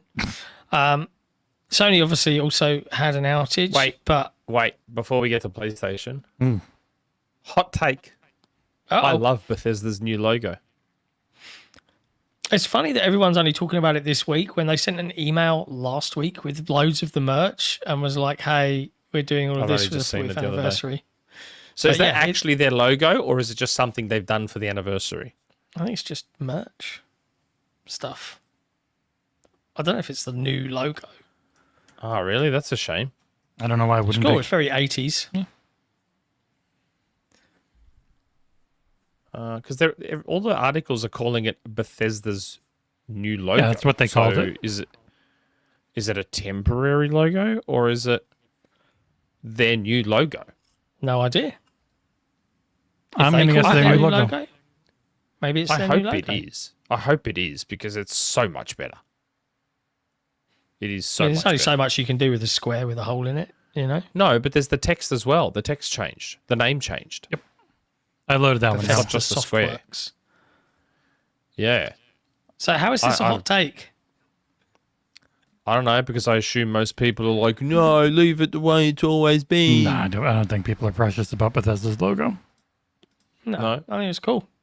I love that. I reckon that looks great. Yeah, that's their logo. They're pretty much just saying this is our new logo. John. I reckon that look. Well, it's not updated on the website. The website still has the old one. Lazy. It just says we're marking the occasion of 40 years with a logo inspired by our roots. It's just a version like of the it's- logo. yeah, I it's feel a like it's just marketing like a PR random- exercise. Yeah, which sucks, because I reckon that's so much better than their logo, their current logo. The current Lego. I love that. It's great. Cool. There's a super chat from Talsetti Runner. Think they port OG Modern Warfare 2-3 to PlayStation and forget Xbox PC? Probably. Whoa. I think people are getting tired of this topic. Probably. Knowing Xbox. No. The Black They Ops probably 1 and will. 2 were a specific thing where they still sell like crazy. And so they're like, we'll spend almost no money bringing them over to a new platform and then never really add anything or change anything with them. Because Free we money. want people to buy the new ones and spend money on microtransactions. The end. Yeah. Probably.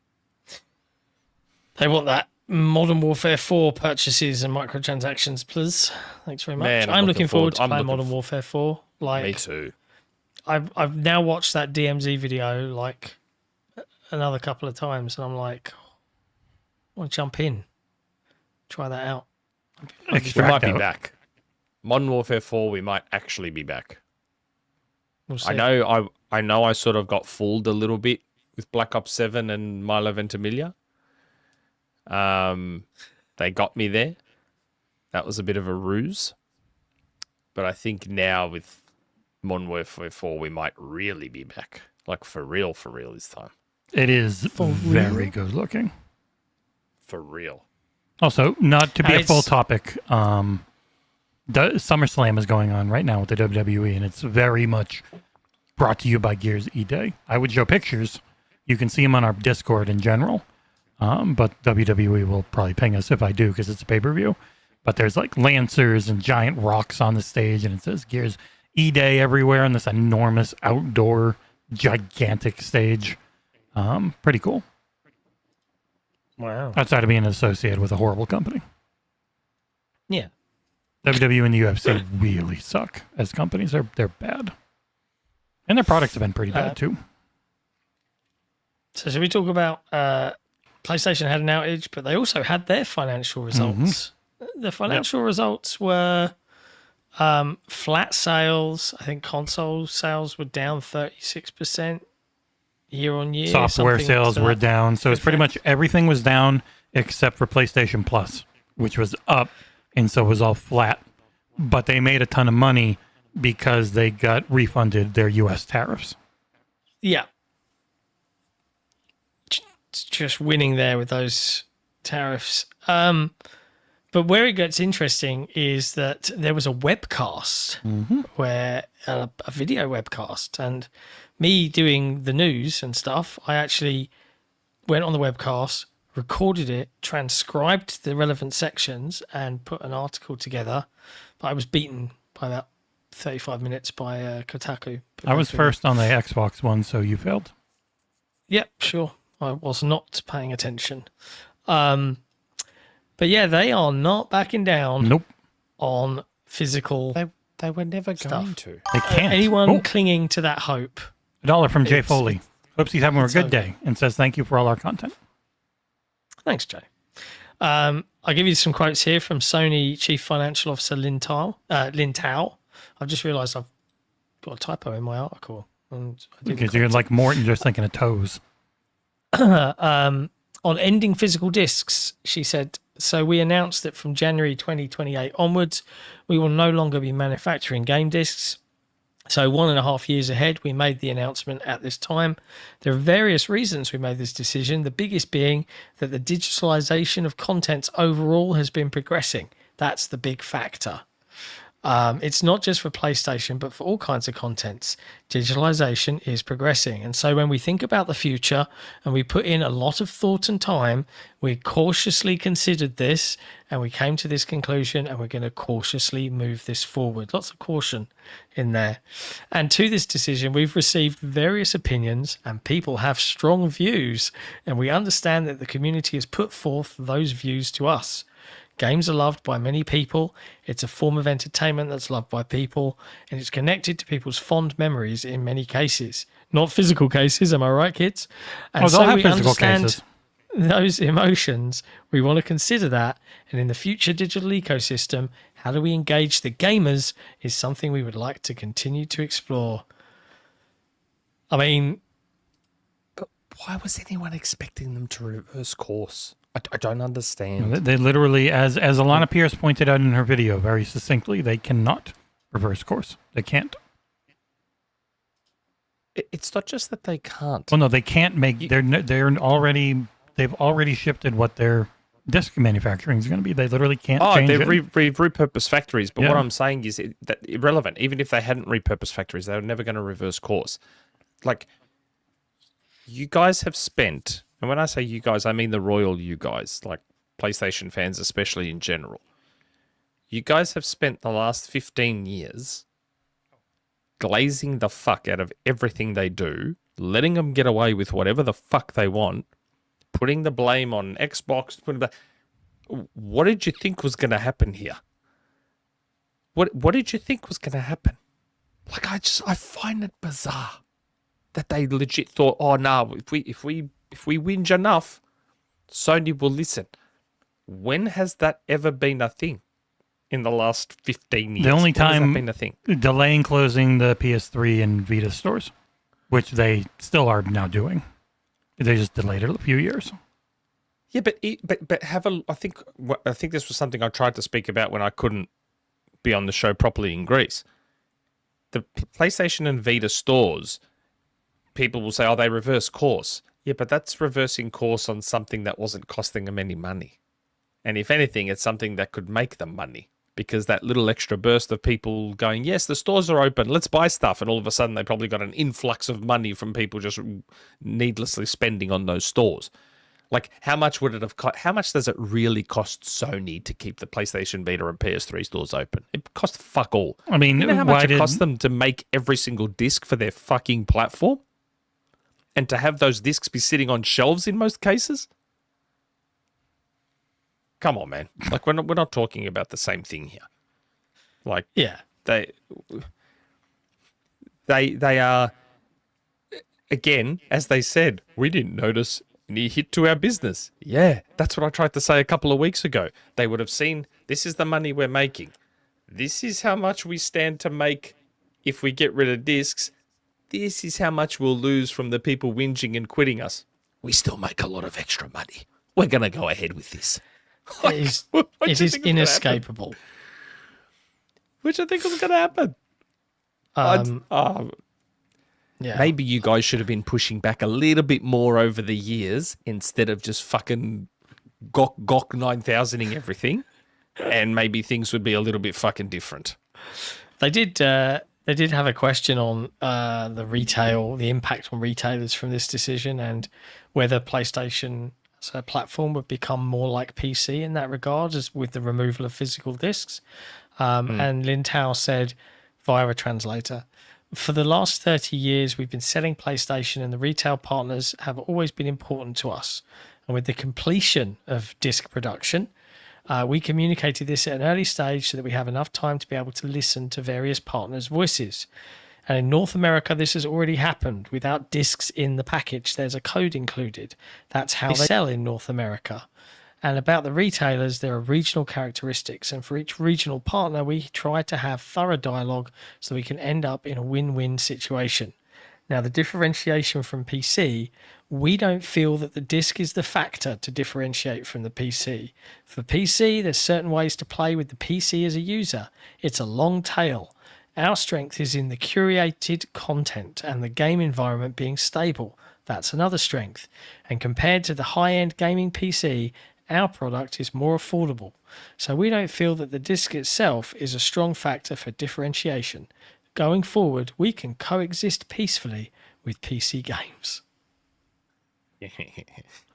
And again, to be fair, we still don't know what Sony's plans are for their digital ecosystem. Maybe they're planning on improving it a lot, for all we know. Do I believe that's 100% true? Probably not. I think We're the still big paying mistake for cloud saves.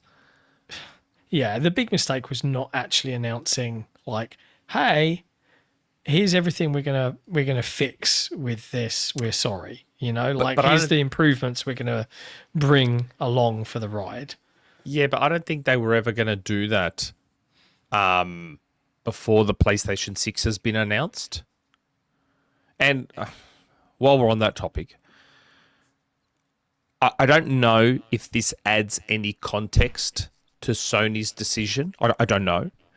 I think it does when I heard this. But from what I've heard, with the PlayStation 6, I've heard that Sony kind of considers the PlayStation 6 Portable the lead platform. That is the platform I think that they are considering the lead or the main one, the Portable. I mean, that would make sense from if everything has to run on it, it has to be the thing you focus on, and then you scale up. Yeah. So if you think about it, where would physical media fit in with that? Unless they were making their own proprietary format again. So, again, I don't know if that adds context. Well, plus I think it with does. That level of speed necessary, if you're going to play all your PlayStation games, you got to have that 7,000 read and write speed, which you don't actually have to have. But if you want to have equivalent, a physical thing that can do that doesn't really exist at a cost anyone could ever do. I really think Nintendo has fucking changed the game, man, with the Switch. Yeah. Like, again, that was what I had heard. Well, the affordable we are system. leading with the portable. So, like, the Moore's Law is that thing is always like, oh, they have this weak system. They're going to keep it cheap. Handheld wouldn't be cheap. A cheap handheld for them would be cheap. Like, and I know this is the same word twice. A far lower performance spec handheld than you would expect from what PlayStation has done the last 3 generations is the only thing that could be cheap. Because a Switch 2 isn't strong. It is spec'd in a way that Nintendo does an incredibly good job of taking advantage of, because it doesn't have a good battery. It doesn't have like top tier specs. It generally has older NVIDIA stuff, but they have it set up so that even at 13 watts in your hands, it can run games that look nice, and people are fine with that. So if Sony's going to go that route again, and at a 17 watt in your hands, this looks nice. This runs 30 on everything. They could get away with the price. A certain logical amount of sense. If you are going to have a lower power, because it's a handheld system, if that's going to be your if that's going to be your offering or part of your offering, that's their Xbox Series S, then that's your starting point. That's the system that everything you make and release has to support and has to support well. And then, as Jesse says, if you have a premium plug in the wall, sit under the TV console, you can just now we can run everything with all the bells and whistles turned on. Well, I mean, it makes sense. The info that, like, there's no detail. Like, I wasn't given any details. Like, I don't know, when they said the main platform, I don't know if they meant from a development perspective, a marketing perspective. Everything has to work on it, would be what I imagine that means.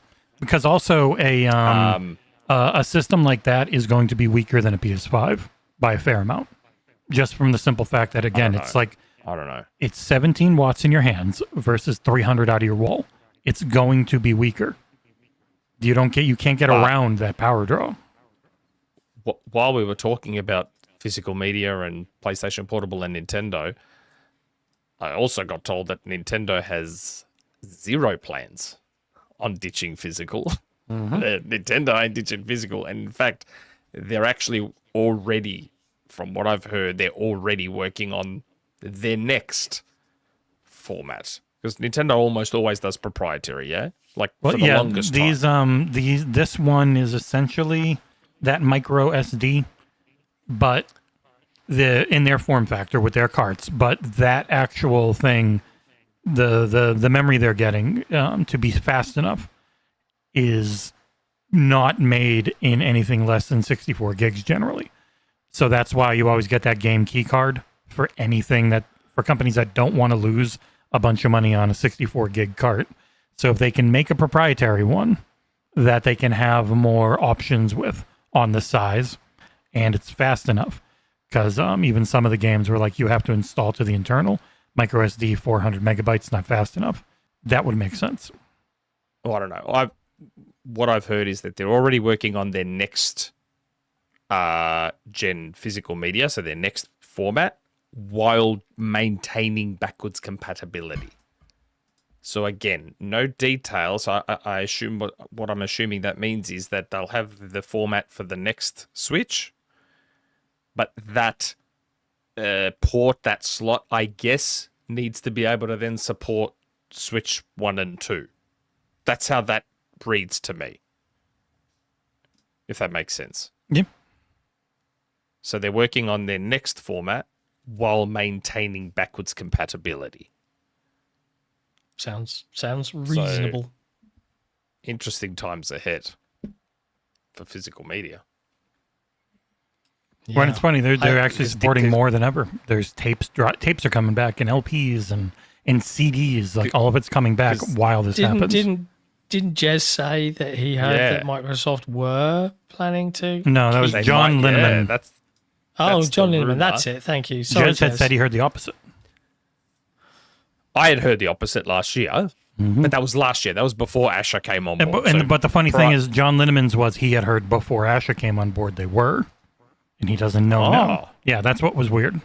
I had heard before Asha came on board that nope, there'll be no discs for the next Xbox before Asha. That was like this time last year, pretty much. Yeah, and it's funny because Xbox is the one that doesn't get discs most of the time because their customers don't buy them. The limited run game guy literally said, we'd put them out, but nobody buys them. Everyone's happy with digital. No. Yeah, on Xbox, they always have been. Well, you trust the purchases kind of more. pioneered. Yeah. Xbox also kind of pioneered digital with 360. So it makes sense. Like, Xbox customers were sort of the guinea pigs and the canaries in the coal mine there with digital. Yeah. So it makes sense. But I reckon they need to have even an attachable disk drive. They need to have one. the preservation of things has always seemed to be something that Xbox has been particularly strong at throughout the generations, right? Bringing back backwards compatibility on 360, and then with Xbox One, and then with Xbox Series. They've always like sought to improve games even without patches, which has been incredible. The question is if the new platform is all digital, do they, like you say, okay guys, here's an add-on for the people that want it, but is it just so that your back compat stuff can work, or is it that they're going to still support a physical disc production market? That's the real question for new games. Is it just going to be physical add-ons to maintain and support the maybe old it's that stuff? first one you said, where the disk drive add-on is purely for backwards compatibility as opposed to new games. I mean, that's better than nothing. Like, I get that people are still going to whinge about that, but surely that's better than nothing at all. Yeah. Surely. But also, if the physical disc is there, it stands to reason to me, and maybe I don't know, and I'm talking out of my arsehole, but doesn't it stand to reason that if Microsoft aren't producing the discs but another manufacturer is, like, people could still make discs if they wanted to? It might be that Microsoft might say, hey, for our first party stuff, now sorry, it's digital only, but hey, Mr. Third Party or Mr. Indie Limited Run Games or whoever, you can still make physical discs with the game on, and we'll support that on the new platform. That might be a thing, but again, it's all up in the air right now. Everything is so fucked, from the economy, from the Rampocalypse, from the wars, from the shit that is basically, if you enjoy this, the big scary thing for me is that the hobby, which is something that has brought me so much joy in my life, is going to slowly be worn down to be like a luxury rather than something that anybody can jump in on. And yeah, okay, they are ticking boxes where, yep, you can just plug a pad into a TV and stream it on the cloud, and they are providing far more cheaper ways for people to get in. And in that regard, yes. But as someone who always values a native device running my game natively, just removing that whole, oh man, I found a secondhand thingy and I just bought all these games for like 50 quid, and you got all the discs and you get them home, like all of those memories and that route in is just going to slowly get erased. New generation doesn't even have them now. Shame. They just play their forever games and they never touch anything else. They're like, I'm on Fortnite, I'm on Roblox, I'm on Overwatch, I'm on whatever, and I never touch anything else. Rocket League. Yeah, Call of Duty, nonstop. Like, that is already gone for all the people that they would be trying to sell to. So going back to being more boutique like we used to be seems in the cards for a while. That's life. My life. That's about it, really, for news. Like, we could talk a little bit about how Capcom sold shit tons of copies. Almost entirely digitally on PC. Yep. Nick, I don't know if you saw the news, but Crazy Taxi World Tour is having a closed network test. Did you sign up? Closed network test. I have not. I did. You can find the link on Playday.one to sign up if you are interested. Tempting. Tempting. Very tempting. And then out of nowhere, we got a Wu-Chang Fallen Feathers sequel announced. After so game was made, game was successful, team was disbanded anyways. It seemed to happen after there was a lot of pushback with their killing of Chinese mythological figures in the main game, where they went back and fixed it. But it wasn't good enough. There was concerted online efforts and anger, and team disbanded, and then guy who led the original game working with their original Western publisher in 505 Games to do a sequel, because 505 had paid for and gotten the rights to the IP, which makes me happy, because despite it being one of the most non-stop harassment campaigns I've had, I was one of, if not the most positive reviews on the game. Absolutely loved it. I think it looked great, and it sounded great. The story was interesting, and it was one of the best playing Souls-likes I've ever played. Up there with Lies of P and Dark Souls 3 and Sekiro, Elden Ring. Like, it was at the tippity top. And then it got reviewed like shit in the high 70s because it wasn't made by From Software. Yeah. It will definitely be Gooner approved. There will be a lot of bouncing titties whenever you go up and down a ladder. Nice. And we're all for it, people, just to be clear. So that's Tiberius. it for news. with the $4 for Fallout 4. Video games are a source of enjoyment, inspiration, and comfort. From the worries of the world, it's so damn frustrating how the business side continues to ruin this hobby. And it sucks. Even as the games are the best they have ever been. For a fact. True story. No lies detected. Thank you, Tiberius. That's that point we make. The devs, despite really shitty support, putting out the best things we've ever played. Non-stop. I spent a long time today building a listicle of like some of the very best games you can play right now.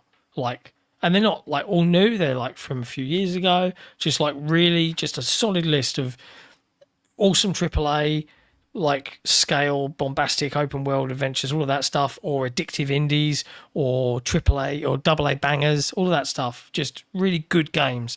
And I've got up to like 48, and I'm like, okay, that's enough. But the list, there's a lot of really good games on it. Yep. I'm just like, and most my people have not God. played all of them, and there's that backlog is always growing. It's mad to me. But yeah, we're at that point in the show where we would like to thank our wonderful members and supporters, and we're going to do so in two ways. First way is going to be via these wonderful messages, which we're going to play right now. Welcome to DayOne. From PC to PlayStation, Switch to Xbox, We're all about one thing: video games. With a gorgeous new website, best-in-class community forums, and a kick-ass Discord server. Our sole focus is on bringing you the latest in news, reviews, and features. From the biggest games to amazing indie titles, we try to do it all so you can focus on what you're going to play day one. Beyond our regular live streams, we've got the DayOne show, listened to in over 60 countries across the planet, and our twice-weekly news-focused broadcast headlines, keeping you up to date and in the know on all things gaming. If you love video games, you're in the right place. help us stand toe-to-toe with the biggest sites out there, and consider supporting us directly.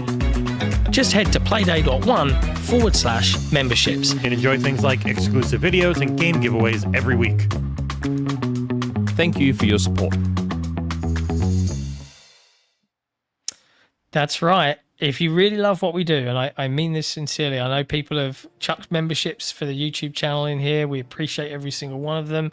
But honestly, if you're rolling around and put your hand in your pocket and you find 4 lovely pound coins if you're in the UK, or you find a $5 or whatever it may be, wherever you are, that's all it costs to become a member on DayOne at the actual website. And with that, you get loads of members-only content, tags, Discord privileges, forum privileges. We've built all this system and all of this stuff ourselves, and we're running it on our own as an independent outlet. And it's only made possible by the people that do that and support us in this way. So big thank you to everyone that listens. If you're listening to us on Spotify or Apple Podcasts or whatever podcast service, drop us a review. Let us know what you like. Drop some comments in. We love being the top 5% of video podcasts on Spotify last year. I want to maintain that and stay in that top 5% this year. But big thank you to everybody, and you guys rock. Nick, anything you'd like to add about how amazing our members are? Well, yes, as I've said before, our members and our patrons are the best. They are the reason. They just paid for your entire trip. Yeah, my entire Greece trip, my entire business class return Greece Well, you trip. were first class. Great.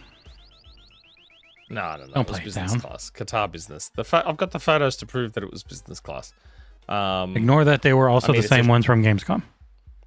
It's a shame they could not also get me to Gamescom, but I'll take a month. We get a quick 10,000 That's donation. We'll get you next year. Yeah. But no, they are great, and I love all their support. Truly, that's why I may look a little bit sort of out of it sometimes, because I'm so laser focused on the chat and replying to tags in the chat and seeing what's being said in there. Of course. Always. Yeah. Yep. Try not to miss a thing. And And, don't want to miss a thing. I was looking. I was been doing a lot of like research on SEO and how to kind of grow our revenues and stuff like that. And the thing that bugs me more than anything else in this space as an independent team is how like peers in our space have such disregard for the work that we do. That shit pisses me Well, we're just off. a little fan site. Yeah. I'm like, I'm sorry. In the 7 years that we've been around, we have come on a long way. And I know that there are people in this industry that have been doing it far longer and are jealous of that growth and of the scale at which we have grown. We are And the fact that our bigger than a website's lot pretty of. diverse. We're bigger than a lot of websites. You wouldn't think we are. Yep. And that makes me happy. So we owe you guys. Ones with world-dominating corporations behind them, Yep. And we're bigger than you. So, lot. you know, which is very show us surprising to some me. respect. But there you go. Anyway, one of the perks of being a member is the ability to ask questions every week via the Discord or via our forums, and we're going to dive into those now as we close out the show. Nick, who have we got first with a question for us this week? We have Hermit on the Choice, who's board. in the chat, who just said, new member, thank. Game Riot, guys. Heart from... I don't know the flag. I feel really bad. I'm American. Scotland. Isn't that Scotland? I thought it was, Yeah, but so I didn't want to say it wrong. People may have noticed that we collabed with Game Riot yeah, on the Gears preview. on the Gears previews because Game Riot was on holiday for a lot of the preview and he did not have the opportunity to capture footage. So he was like, can I borrow yours? And I said, yeah, can we collab on the videos? So we collabed on all 4 videos. Sad that we didn't get more views considering he's got 1.97 million subscribers on YouTube. But, you know, Does he really? he really does. I knew it was a lot. I didn't know it was that many. Yeah. It's a lot. It's a lot. But thanks. I don't know why that Hermit's guy. Choice. I don't know why that guy dislikes me so much. Who? Game Riot? Yeah, He doesn't dislike you, to my knowledge. yeah, he does. He's a fellow Brit. Why do you think he dislikes you? I don't know, because I'm Australian. I mean, No, but why if do he you called think you a it? cunt. But that's I've just got a term of endearment. I've got a bit of a spidey sense for that sort of stuff, Ooh. and my Well. spidey sense is pretty fucking spot on. Oh, we've been doing this show for years, and you still think I like you? Yeah, but that's different. I don't care. All right, come on. Who we got first on the list today? CJ someone 93. lovely. Oh, CJ 93. Happy weekend, gents. I have 2 quick questions this week. 1, will any of you be playing Dispatch on Xbox this weekend? I bought it this week and it's brilliant. I will not be. It's a great Sorry. game. I did consider could I play it on Xbox and do the review? But Kat and I still haven't finished. We've only done 4 episodes, I think, 3 episodes, and there's 8. So it is one on the thing that when we get a moment, we will go back to and finish. But if you You're not haven't getting that played this it, year. it's really fun. It's probably a December thing if we ever get around to it. I don't know. And I'm not into Telltale, so I would not. The next recommend question I've been thinking about since I came back. Any chance of a Sick and Nick's flick soon? Going to see The Odyssey this weekend in IMAX. Would love to hear your in-depth thoughts. I want to do Obsession for Sick and Nick's flicks. Have you seen Obsession? I haven't yet, but it's on the list. I am. He's That obsessed. is a movie. You've watched the Odyssey on Twitter, right? So you No, I can haven't. do that. I haven't. Oh. I started watching it and I'm like, wow, this is actually the movie. I was kind of surprised. Yeah, cam rips come out from like Russia and other countries like day of release. Yeah, there's something going on with Russia at the moment. Like, there are a lot of Russian rips of movies that are like, they are the movie. Yeah, somebody's It's probably not got this access bullshit. to like files and stuff. Yeah, like they are the actual movie. And the reason you know they're Russian is because anytime English appears on the screen, so do Russian subtitles. I didn't realize the song was So playing. I'm like, what's going on with Russia at the moment and new movies? It's been going on all year. Yeah. So I've heard. Yeah. Some people have streaming services that do that sort of thing. So yes, I would like to do a Sick and Nick's flicks very, very soon. Yes. I want to do Obsession because I feel like my thoughts on that movie may generate some rage. Odyssey, I'm not overly interested in seeing at the cinema. He's got bad taste. You gonna see Spider-Man? Yeah, I'd like to see Spider-Man. I hear that's. I saw good. it today. It was far and away my favorite standalone Tom Holland Spider-Man. Probably up there as one of my favorite, like compared to the first two. Just as good for me. Probably, I mean, better as a modern movie because the first two were purposely a little corny in a lot of older ways, and they're still awesome. But it was the best looking one. I really like where the story went, and I'm glad they kept Sony's proclivity for wanting to do more multiversal stuff out. It's funny, I think, like, after the last one, Sony's like, okay, that made a ton of money. We're doing another one of those. And they're like, no, we want to do a smaller street level one. And they went out, and it was great. Good stuff. Yeah, I do want to see it. I want to see Spider-Man. Everyone wants to see it. so It's do I. it's the biggest movie ever made. Now, most successful. Have you seen He-Man? Yeah, I liked it. that was I fun. thought it was fun. It was too long. I thought it was fun. It was fun. It was Maybe. 20 minutes too long, but it's the first movie I've seen Jared Leto in where I was like, this guy is like nailing it. Skeletor was great. He was also nailing a bunch of things that wasn't supposed to, as he's been accused of a lot Yeah. lately. Yeah, apparently so, yes. I mean, the but most he least, did do the a least good Skeletor. surprising thing to be accused of, not that he was guilty of it yet, not proven. Yeah, but Illegally, I mean, you allegedly, say, supposedly. he did Skeletor really well. Like, he barely did anything. It was a different voice. It was a different... It was his wasn't- voice. I know, but, like, it was obviously changed to sound all gruff and blah, blah, blah, blah, blah. I don't know. It was fun. He did fine. hammed up that performance well. I thought it was He a performed good well. I feel performance. like anyone could have done that. He was fine in Blade Runner as well. He was inoffensive in Yeah. Blade Runner. Yeah, that's fine. I think ever since the Joker, I just really don't like him. Did you see his Joker? Oh, Suicide Yeah, Squad. it's Yeah. terrible. I thought you Yeah, meant man. the Joker. He I was like, what? Yeah, No, I was that was- trying to that think was- like he that was wasn't the Joaquin. Joker. I in know. Joaquin. That's why I was confused for a minute. And then I was like, oh, yeah. The first Suicide Squad. And then one scene in Justice League at the end. Terrible. It was so bad. He was damaged. You could tell. It set it right on his forehead. Yeah. So cool. That was shit. Pimp Joker from Linkin That's just- Parkiverse. Utter shit. Yep. Next question. Jay Foley. Hey guys, it's been a while since I've posted a question, so here it is. With a rumor of Xbox removing games from Steam, what do you guys think needs to be done on the Xbox PC storefront to compete with Steam? Have a good day / night. Their only hope is to just get it working by default. Like it just works because Steam, for all the issues I might have with it as the beta build press review copy side of it, the regular side of it generally just works. And that's all people care about. Yeah.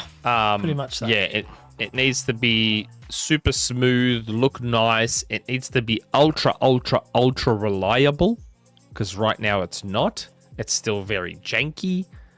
The whole process is still janky. It's funny, like while we've been doing this show, I've been updating my ROG and like it's still janky. Like they've just got to get it looking nice and running smooth and being reliable. If they can do that, it'll help. Won't solve all the problems, but it'll help a lot. Yep. Steam is just too embedded, man. It's just Yeah. it's a monopoly. It's a monopoly. The one thing that apparently everyone doesn't want. It isn't in that people are fair and allowed to compete, but it is in that it kind of doesn't really matter what any other PC storefront does. That's right. It's a monopoly. I saw a question just because I've loaded up my Xbox app to see it load and be slow. Someone in the chat asked, "Are we going to play Mistfall Hunter?" It's not really any of our jam, but Gyatso is working on a review, so you can expect a review at some point in the near future, probably next week. I saw his draft article go up on our back end, so it's being worked on. Put it that way. I had it installed for a bit, but I ended up uninstalling it because I'm like, man, as much as I like, and it's an MMO-ish Souls-like type thing. It's got the save pocket, so it's more going for the Arc Raiders-y type. But even then, I'm like, I don't have a group, and it's not built for solo, so I'll pass. I did see that Mortal Shell 2, which I know you're keen Which on. I've been talking with Woot quite a bit about, hopefully being It's able got to a review it. beta that's open and progress carries over. So you could play the first 3 hours. Progress carries over. They're also like they're always like, please don't use any of that footage because that doesn't match release. So then I'm like, I can't record any of the beginning of the game. Now they haven't said on this one, but I've run into it every other time. We're like, hey, just this is what you can capture. So maybe I'll ask them and see. Yeah, but also I don't it's think going to change dramatically. Monday. Okay. Yeah. Anyway, sorry, Nick. Next question, okay. I guess. Thanks, Jay Foley. Yep. Next question. Lovely Tiberius from TiberiusMonk. Hello, John, Jesse, and the Greek legend himself, Nick Odysseus. That doesn't work either.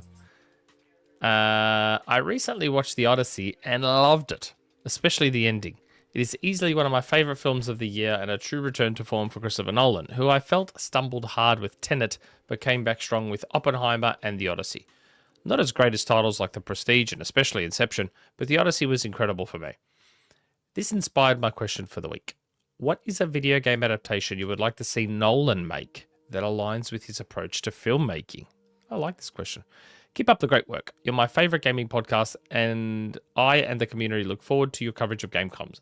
Take care and ciao. P.S. Nick, here is an extra ciao for missing it on my question last week.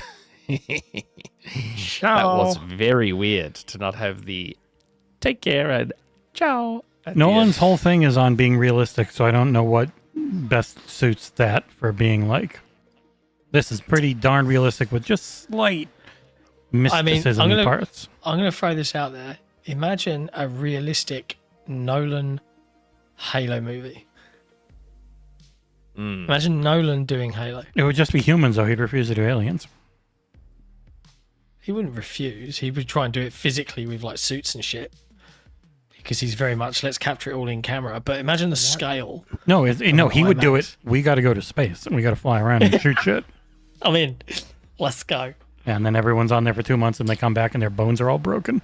They just fall spread apart. Video game adaptation you like to see Nolan make?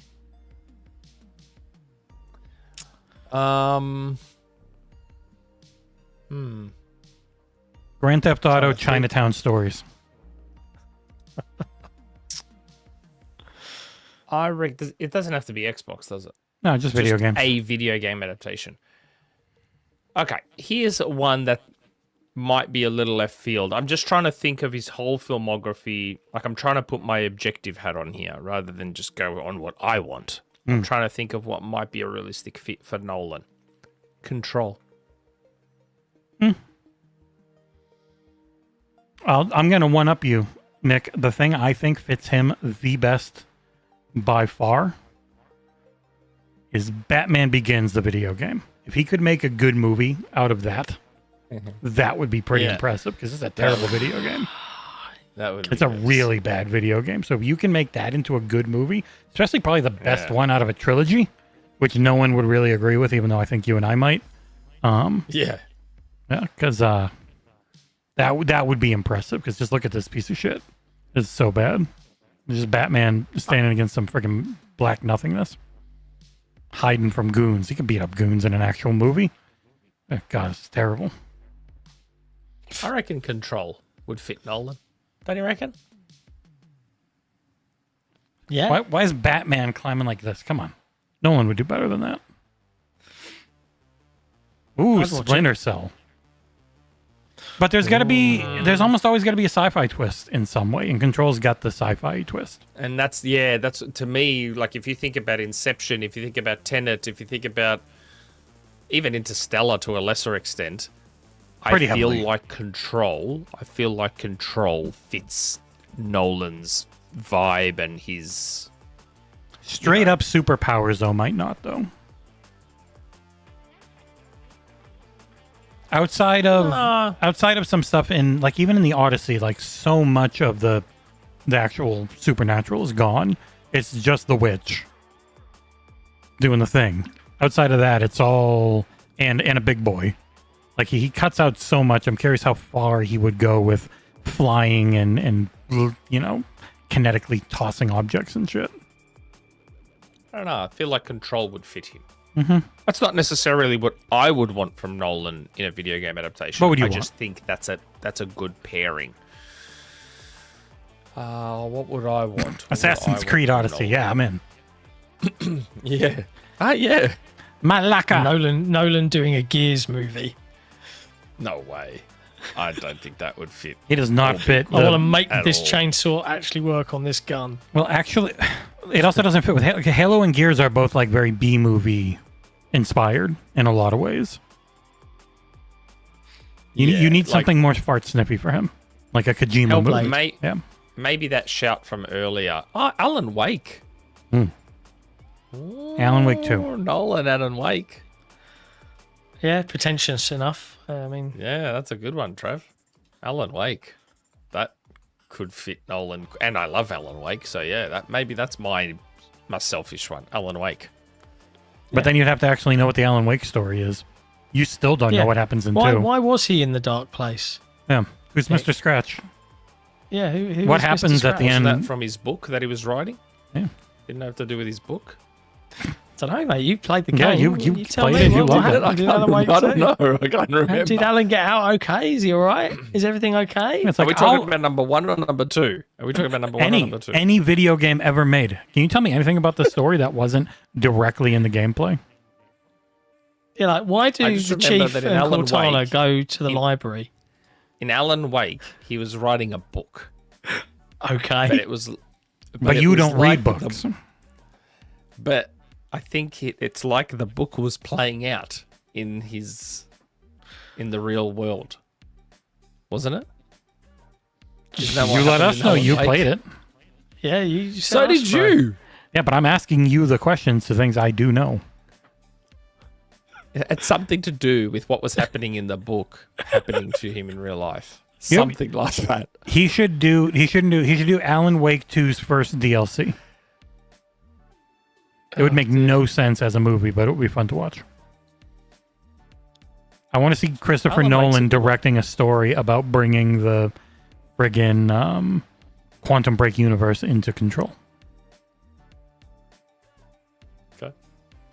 It'd make $30 at the box office. Yeah. All right. That's all the form questions. So now we're on to the forum. Wow, and not the first one is my brother. Yeah, It I is, know. in fact, it's the other guy who's always first. Yeah. Trav First slacking. question.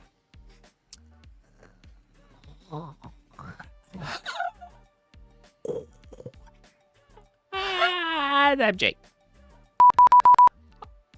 I played and beat Halo Campaign Evolved. Awesome game. Gives me a throwback when I play the original and the remaster on the Xbox. But if comes to Switch 2, regardless of the engine problem, I definitely get if you're a Halo fan like me. But aside that, really, this is something I want to ask is this. Did you gents experience flood in your homes? I did a few times, such a nightmare when it comes to the boiler with a spontaneous combustion and the sewer in the home that flooded the ground. Like it is the worst part I suffered. But I bet you gents did too. So I had one where the fitting on the toilet in the master bathroom just popped off in the middle, like in the 5 o'clock in the morning. And we just start hearing things and slowly waking up and realize what has happened. And the whole bathroom's flooded, but not as much as you would think if it had been going for 20 minutes. And it all dropped down directly onto my desk where my computer and everything was. And through some miracle, this TV, that computer, my other thing, none of them broke. Even though they were all plugged in and turned on. None of them. It was literally pissing water directly into the top of my open PC, and it didn't break. And I have no idea how that happened other than thank you, Allah I And have Jesus. had several flooding and Zeus. occurrences in my existence. The first was when I bought my first flat when I was 21-ish. And I was used to the radiators in my parents' house. My dad put them up and they were fucking on the wall. Do you know what I mean? They were on the wall. And I assumed, foolishly, and I was hanging a curtain and I just put a foot on the rad and it went ding. I was like, oh fuck, shit. what do I do? So there was that panic. And then another time I was fitting a cold rising main into a toilet. So full pressure. And it was already fitted and everything. And I was trying to fit a new toilet seat. And it was one of those modern toilet seats that was really fucking weird. And like you can't really see what you're doing. So you're just feeling it. And I started undoing what I thought was this hook latch bolt thing. And it suddenly undone. And then just water was just pissing out like into the bathroom. And I was like, oh, fuck. And obviously, I'm just shouting at everyone, go turn off the cold rising main. I'm trying to like hold it, and I'm just getting showered and the fucking tiles, and it's all rising up. And I eventually managed to screw it on while it was flowing, which was mad. But that's and it was rusty water, so you were getting a golden looking shower. No, we'd just done all the plumbing. So I was making a crass joke. Oh, I'm shocked that you would make a crass joke, Jesse. Shouldn't be. What about you, Nick? You ever flooded anything? My garage has flooded a couple of times. Oh. When we built this house, turns out that our builder did not build stormwater properly for the garage. So anytime it would rain heavily, my garage would flood. So that was a fun discovery. We have since put measures in place to stop that happening again, thankfully. But yeah, there was a couple of times where my garage flooded a lot. And that was not fun at all. Yeah, it never is. Never is. I also flood. I'm not going to say that. That's I literally, you know, I was my like, wife twice and made have you ever babies. flooded her pants, you know? Yeah, I was going to say, I also flood the ladies' panties. Men. Also flood me That's diaper. pretty inappropriate. I better not say that. We're just normal men. I cause Jesse. mass flooding. I always just cause ordinary mass men. flooding. That's the end of the show. Just normal men. Okay, next question. I like Jesse brother. loads. Happy podcast 325, ladies. Miss Baker, the new Halo update did not include anything that fixes my quick resume issues, which honestly weren't that bad. I just need to click a couple of extra things to get around it. And hey, we're not here to fuck spiders. This week's question is for Nick. Do you know what mad Aussie came up with that slang? Because I don't, but I freaking love that saying. I could hear Jess saying it in his Matt the Rat voice. We're not here to fuck spiders. I'm trying to remember where that came from. It came from Billy Spiderfucker. No. He was a bush ranger. I've heard it. I mean, what it means is that we're not here to fuck spiders. It could have been anything. I don't know who said we're not here to fuck spiders, but the premise of the saying is that we're not here to waste time. So obviously fucking a spider would be a massive waste of time. But you could replace fuck spiders with just about anything. But that's where it came from. I just don't know who made it up. I'm trying to remember where it came from. Because like you can say anything. An alternative to fuck spiders is we're not here to lick stamps. We're not here to piss fart around. We're not here to... There's all sorts of things. I just want to look up where that came from.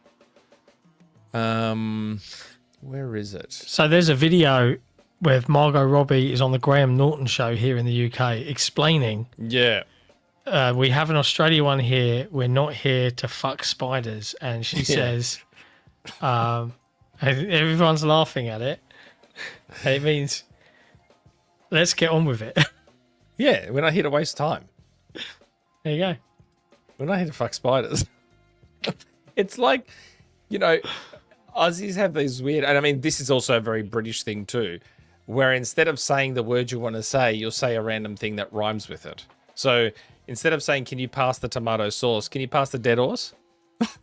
The dead horse. I don't know why. Well, you're dead just horse. talking Cockney rhyming slang now. You know, instead of put it in your pocket, what was pocket? They say like something rocket, Johnny Rocket. Put it in your...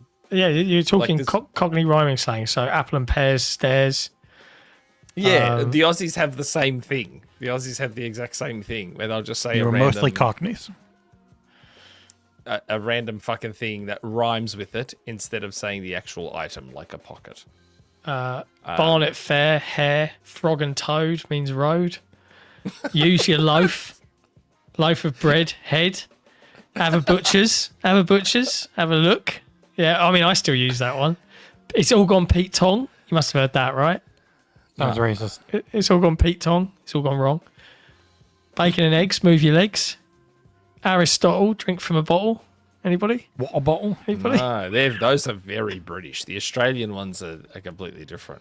They're mostly about We fucking need to get Danny spiders. Dyer on the show. Have you ever seen the clip? Do you know of Danny Dyer? Anybody? I know the I know name. Danny O'Dwyer. He's proper London bloke like that, you know, talks like this. And there's a clip. That's right. There's a clip where he's on like a morning show, and they're talking about Brexit and the effects of Brexit. And I don't know, Jesse, if you can play it because he's fucking hilarious. And he's talking about David Cameron, the Prime Minister here, who originally said like, let's have this referendum and vote to leave the EU. And he goes, where is the geezer? He's sitting somewhere in Nice with his trotters up. So which It's one? just- So you were saying. So I've just looked that up, the Aussie ones, and there's Dead Horse. It's like the first one. Dead Horse is Yeah. sauce. We say he's having a Barry Crocker, which is having a shocker. Like if you're having a really bad one, you say he's having a Barry Crocker. Have you ever heard, would you Adam and Eve it? No. Oh, would you that? believe it? Would you we've Adam got, and Eve it? instead of have a Captain Cook, have a look. Yeah. Have a Okay. Captain Cook. We say get your, I've soiled my Reg Grundies, my undies. There's some good ones. Britney Spears, beers. Okay, I've never heard this one. I'm going to flip on the Centre for a custard and tenner. jelly. Telly. The telly. We've Let's lost get half of down to our brass viewership. tacks. You must have heard that one. Let's get down Brass to brass tacks. tacks. Facts. Yeah, but I thought that one was, I thought that was an American one. no, brass it's tacks. Cockney rhyming slang according to this. I thought that was one of the It's rare used US in ones. America at some points as an Yeah. idiom or slang, but Yeah. Matt the Rat said, not here to put socks on a caterpillar. it take a while. That's exactly right. It would take a while. We're not here to waste time. We've got to get it on with it. Come on. Let's do it. Oh, dear. Shit. Anyway. I like that. Oh no, a wrestler hurt his knee at SummerSlam. I was just looking at I'm sure it's really hurt. I was looking to see all the Gears stuff around. It just plays on ESPN.com when you load it. It's such a weird. Speaking of gears, Sun shines on a dog's ass some days.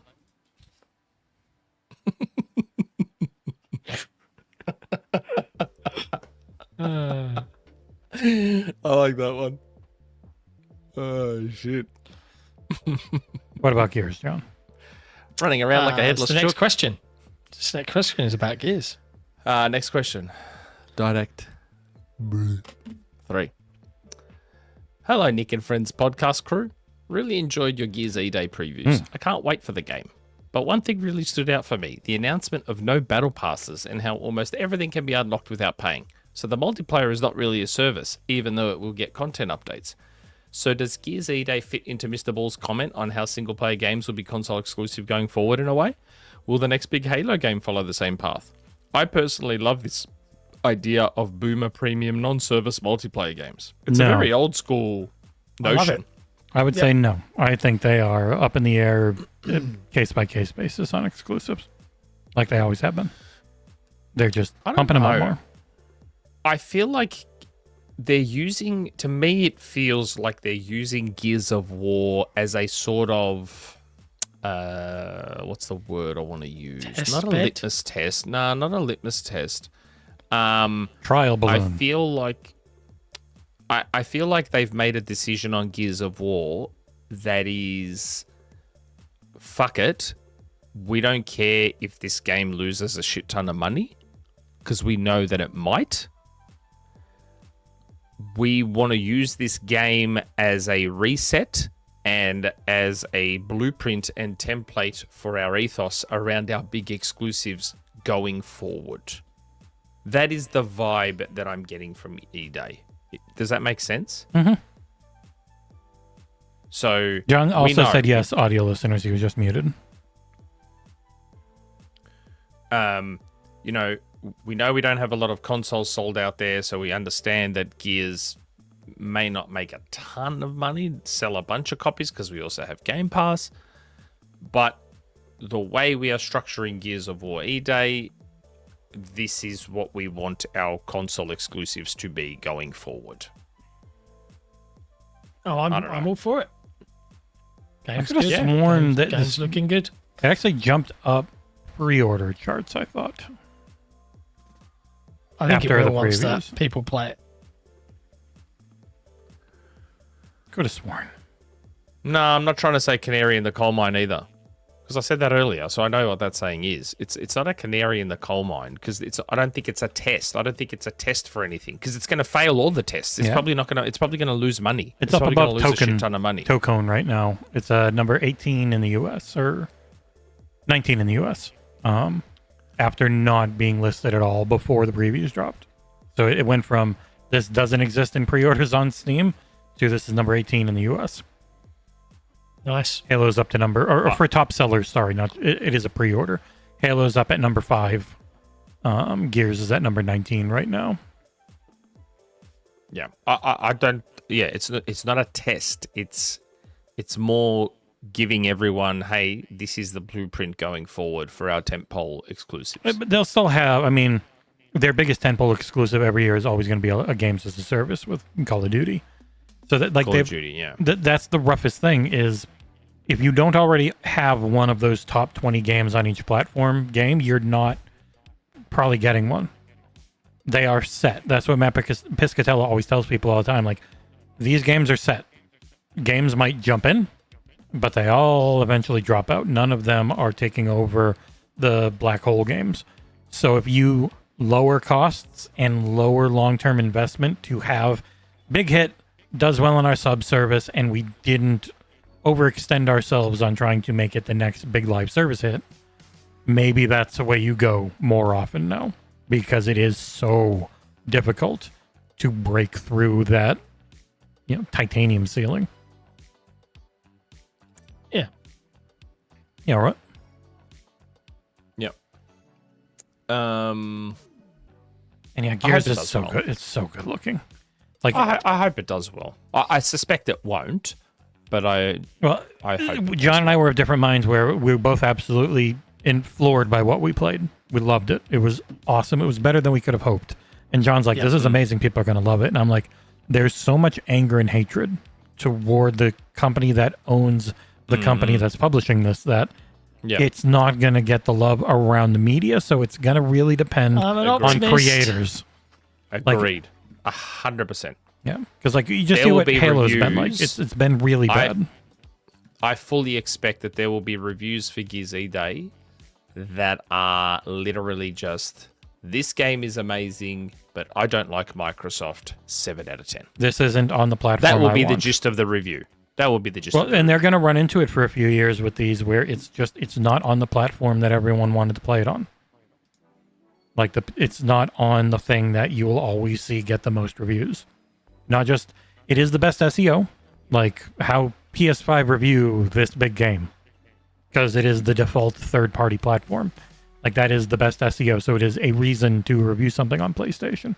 But also, when it is a first-party company's thing, and a lot of us who cover games have the console, have the PC handheld, where Play Anywhere actually is the best way to get it. I would love to review every game as Play Anywhere. I want to do Onimusha Play Anywhere now instead of being PS5 Pro, because it's friggin' a Capcom Play Anywhere game for one of their bigger franchises out of nowhere. But that just doesn't move the needle for most. They still just want it on that platform that all their friends are playing it on. So not having that one there, it'll get less overall reviews, and we'll see how they go, because the previews themselves were lacking severely in effort, in my estimation. It was very bad. Like they were we went over it a little bit while talking, and then we got sidetracked by how great the game is. But like when the previews hit, And our preview didn't really get many views either on the website or on That's YouTube. frustrating because it's the best preview. Yeah, and I went through and I just read, like, because I don't feel great at writing them because I don't want them to just feel like an unscored review. So I tried really hard to just make it this thing that tells you everything I experienced in a much more focused fashion than a lot of the reviews are, because I don't want to spoil thing in the reviews. And then I read other previews and they didn't go into anything. Technically, they just talked about how they felt for 500 words, and that was it. Yeah, Nothing it's else. like the shortest thing. Most of them were positive. All but one really were positive. And most of them were like, yeah, I played for 2 hours, or I was only able to get a couple hours in, because they did them in waves where every morning and every evening there was a 3-hour long session. And so there were 8 of those. So technically you could have played up to 24 hours. Well, there were 6. So 4 for Siege and 2 multiplayer. And so you could have played up to 18 hours. And I think I played like 12 or 13. And I felt pretty good with that. It was mostly Horde Siege. But even then, you probably knew in less time. But man, some of them just did not read like people who wanted to put a lot of effort in. I don't know. Video game media, yay. Last question. Yep. Good old Collingwood. Gawk. Hello, John, Nick, and Jesse. So the discussion about the Odyssey has gone from the grifters complaining about the wokeness of the trailer to now academics and experts in things like the actual work of literature, to historians and archaeologists, to literary experts complaining that Nolan didn't get it right. How important is it to you that filmmakers retain as much authenticity to works they are adapting, or should they forego accuracy for an entertaining movie? It's funny with this one because it's a 3,000-year-old, mostly spoken down Poem. through the history poem that has just, it was never like, there's not this, people don't know if Homer existed. They don't know what he originally wrote or what he originally dictated or said. Like, it's not this book that people had, and it's just he changed the book. I don't know. It's very stupid. It's got freaking a Cyclops. It's got gods and shit. Like, it's not real. Yeah, Anyways. the only thing that took me out of it, from considering the setting, they didn't do your accent. I don't give a fuck about accents. The accents didn't take me out, but hearing mom and dad, like, they also didn't have mother and father back then. But then but mother and father would have felt more appropriate. And they did use mother and father. The rest of the film, just right at the beginning, there's a bunch of mums and dads. And I'm like... Even the American accents, when I saw that in the trailer, I'm like, yeah, no, I'm out. Didn't bother me. Oh, yeah, because, I mean, British accents were just because of you guys' plays. There are specific accents that work in specific situations. So, for example, if I hear rap music, I don't want to hear Australian accents with rap music. It sounds fucking horrid. I just don't want to hear it. I don't want to hear Australian accents. I don't want to hear British accents. They sound disgusting when it comes to rap. Same way, if I am watching a period movie or something like this that's historical or whatever, I don't want to hear American accents. I don't want to hear Australian accents. I want to hear British accents because they sound more appropriate. Or I want to hear these people. I'm fully agreeing. I would cheer right now if I could. Or I want to hear them doing that accent that's English people. No, Greek people trying to speak English accents, if that makes sense. Sort of like kind of what Russell Crowe does in Love and Thunder, but less comical. So the I want to hear that every kind of single Russian person in any Western movie, English guy doing a Russian accent. Kind of. Yeah, kind of like that sucks. that. The thing But is, less like, comical. I look at something like Chernobyl, right? When they did Chernobyl, and they thought about making everyone speak, with Russian, who talk like. I am Jerry Peter's son. Like, Chernobyl is exploding. Like, they didn't do that. No.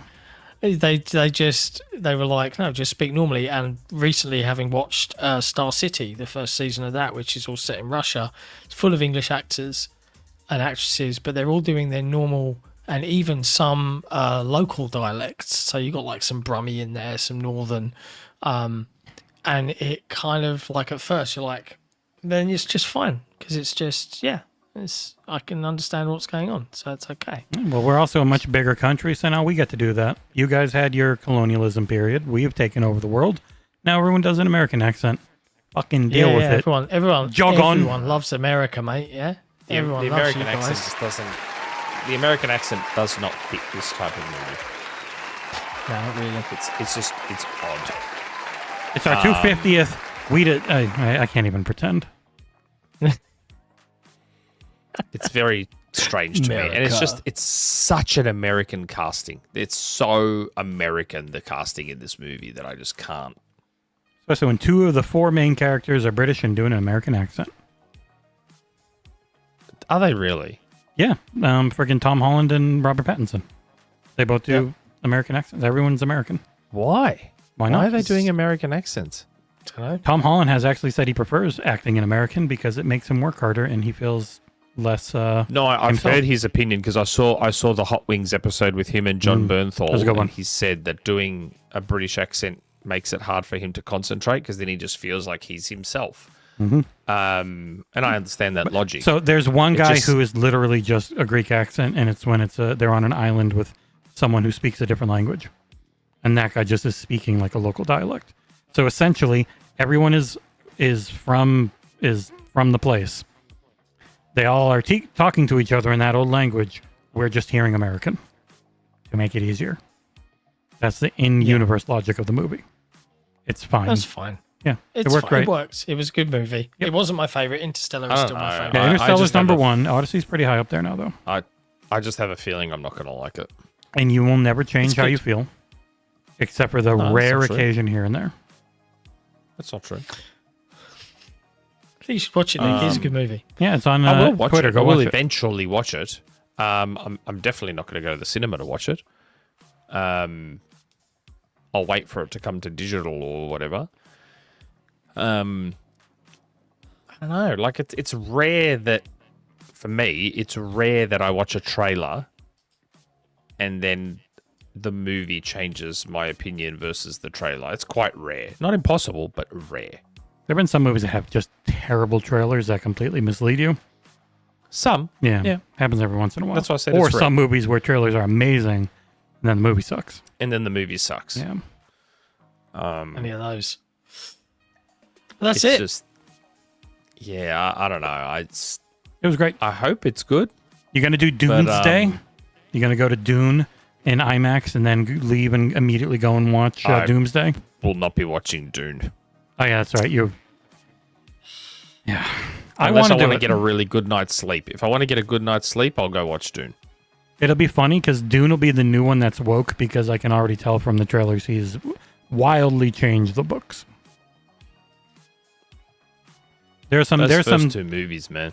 Man, I wish if they ever get there, if they ever get to where Dune goes to, I can't wait for people to see. It's so weird. Yeah. It's But they won't, so I don't fucking think. weird. But Doomsday, oh boy, am I there. Mm-hmm. Oh, am I there. We watched Civil War last night, so we're up to Civil War now. The kids really enjoyed Civil War. It was good. Nice. Marvel Sorry? has mostly been good. Unfortunately, they seem to be getting out of TV, which will make everyone Yeah. happy because like everything's a movie now again. But they had some awesome TV shows like Loki. They did. Loki, a huge Moon setup. Knight. Yeah. Hello, Moon Knight. Moon Knight was incredible. And then Wonder Man was literally so good that it went from a limited series to a season 2 to we're leaving doing TV shows, so canceled. Sucks. Okay. Yeah, but that's it. Nice. That's the end of the show. That's the end of the show. Not even 3 hours.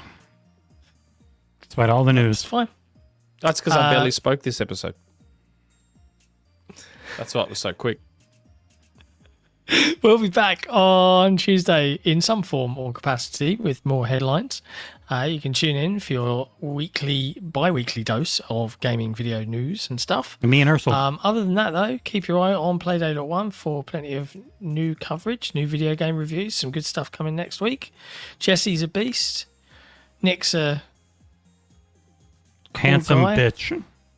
Yeah. And we'll see you next time. Bye, everyone. Ciao for now.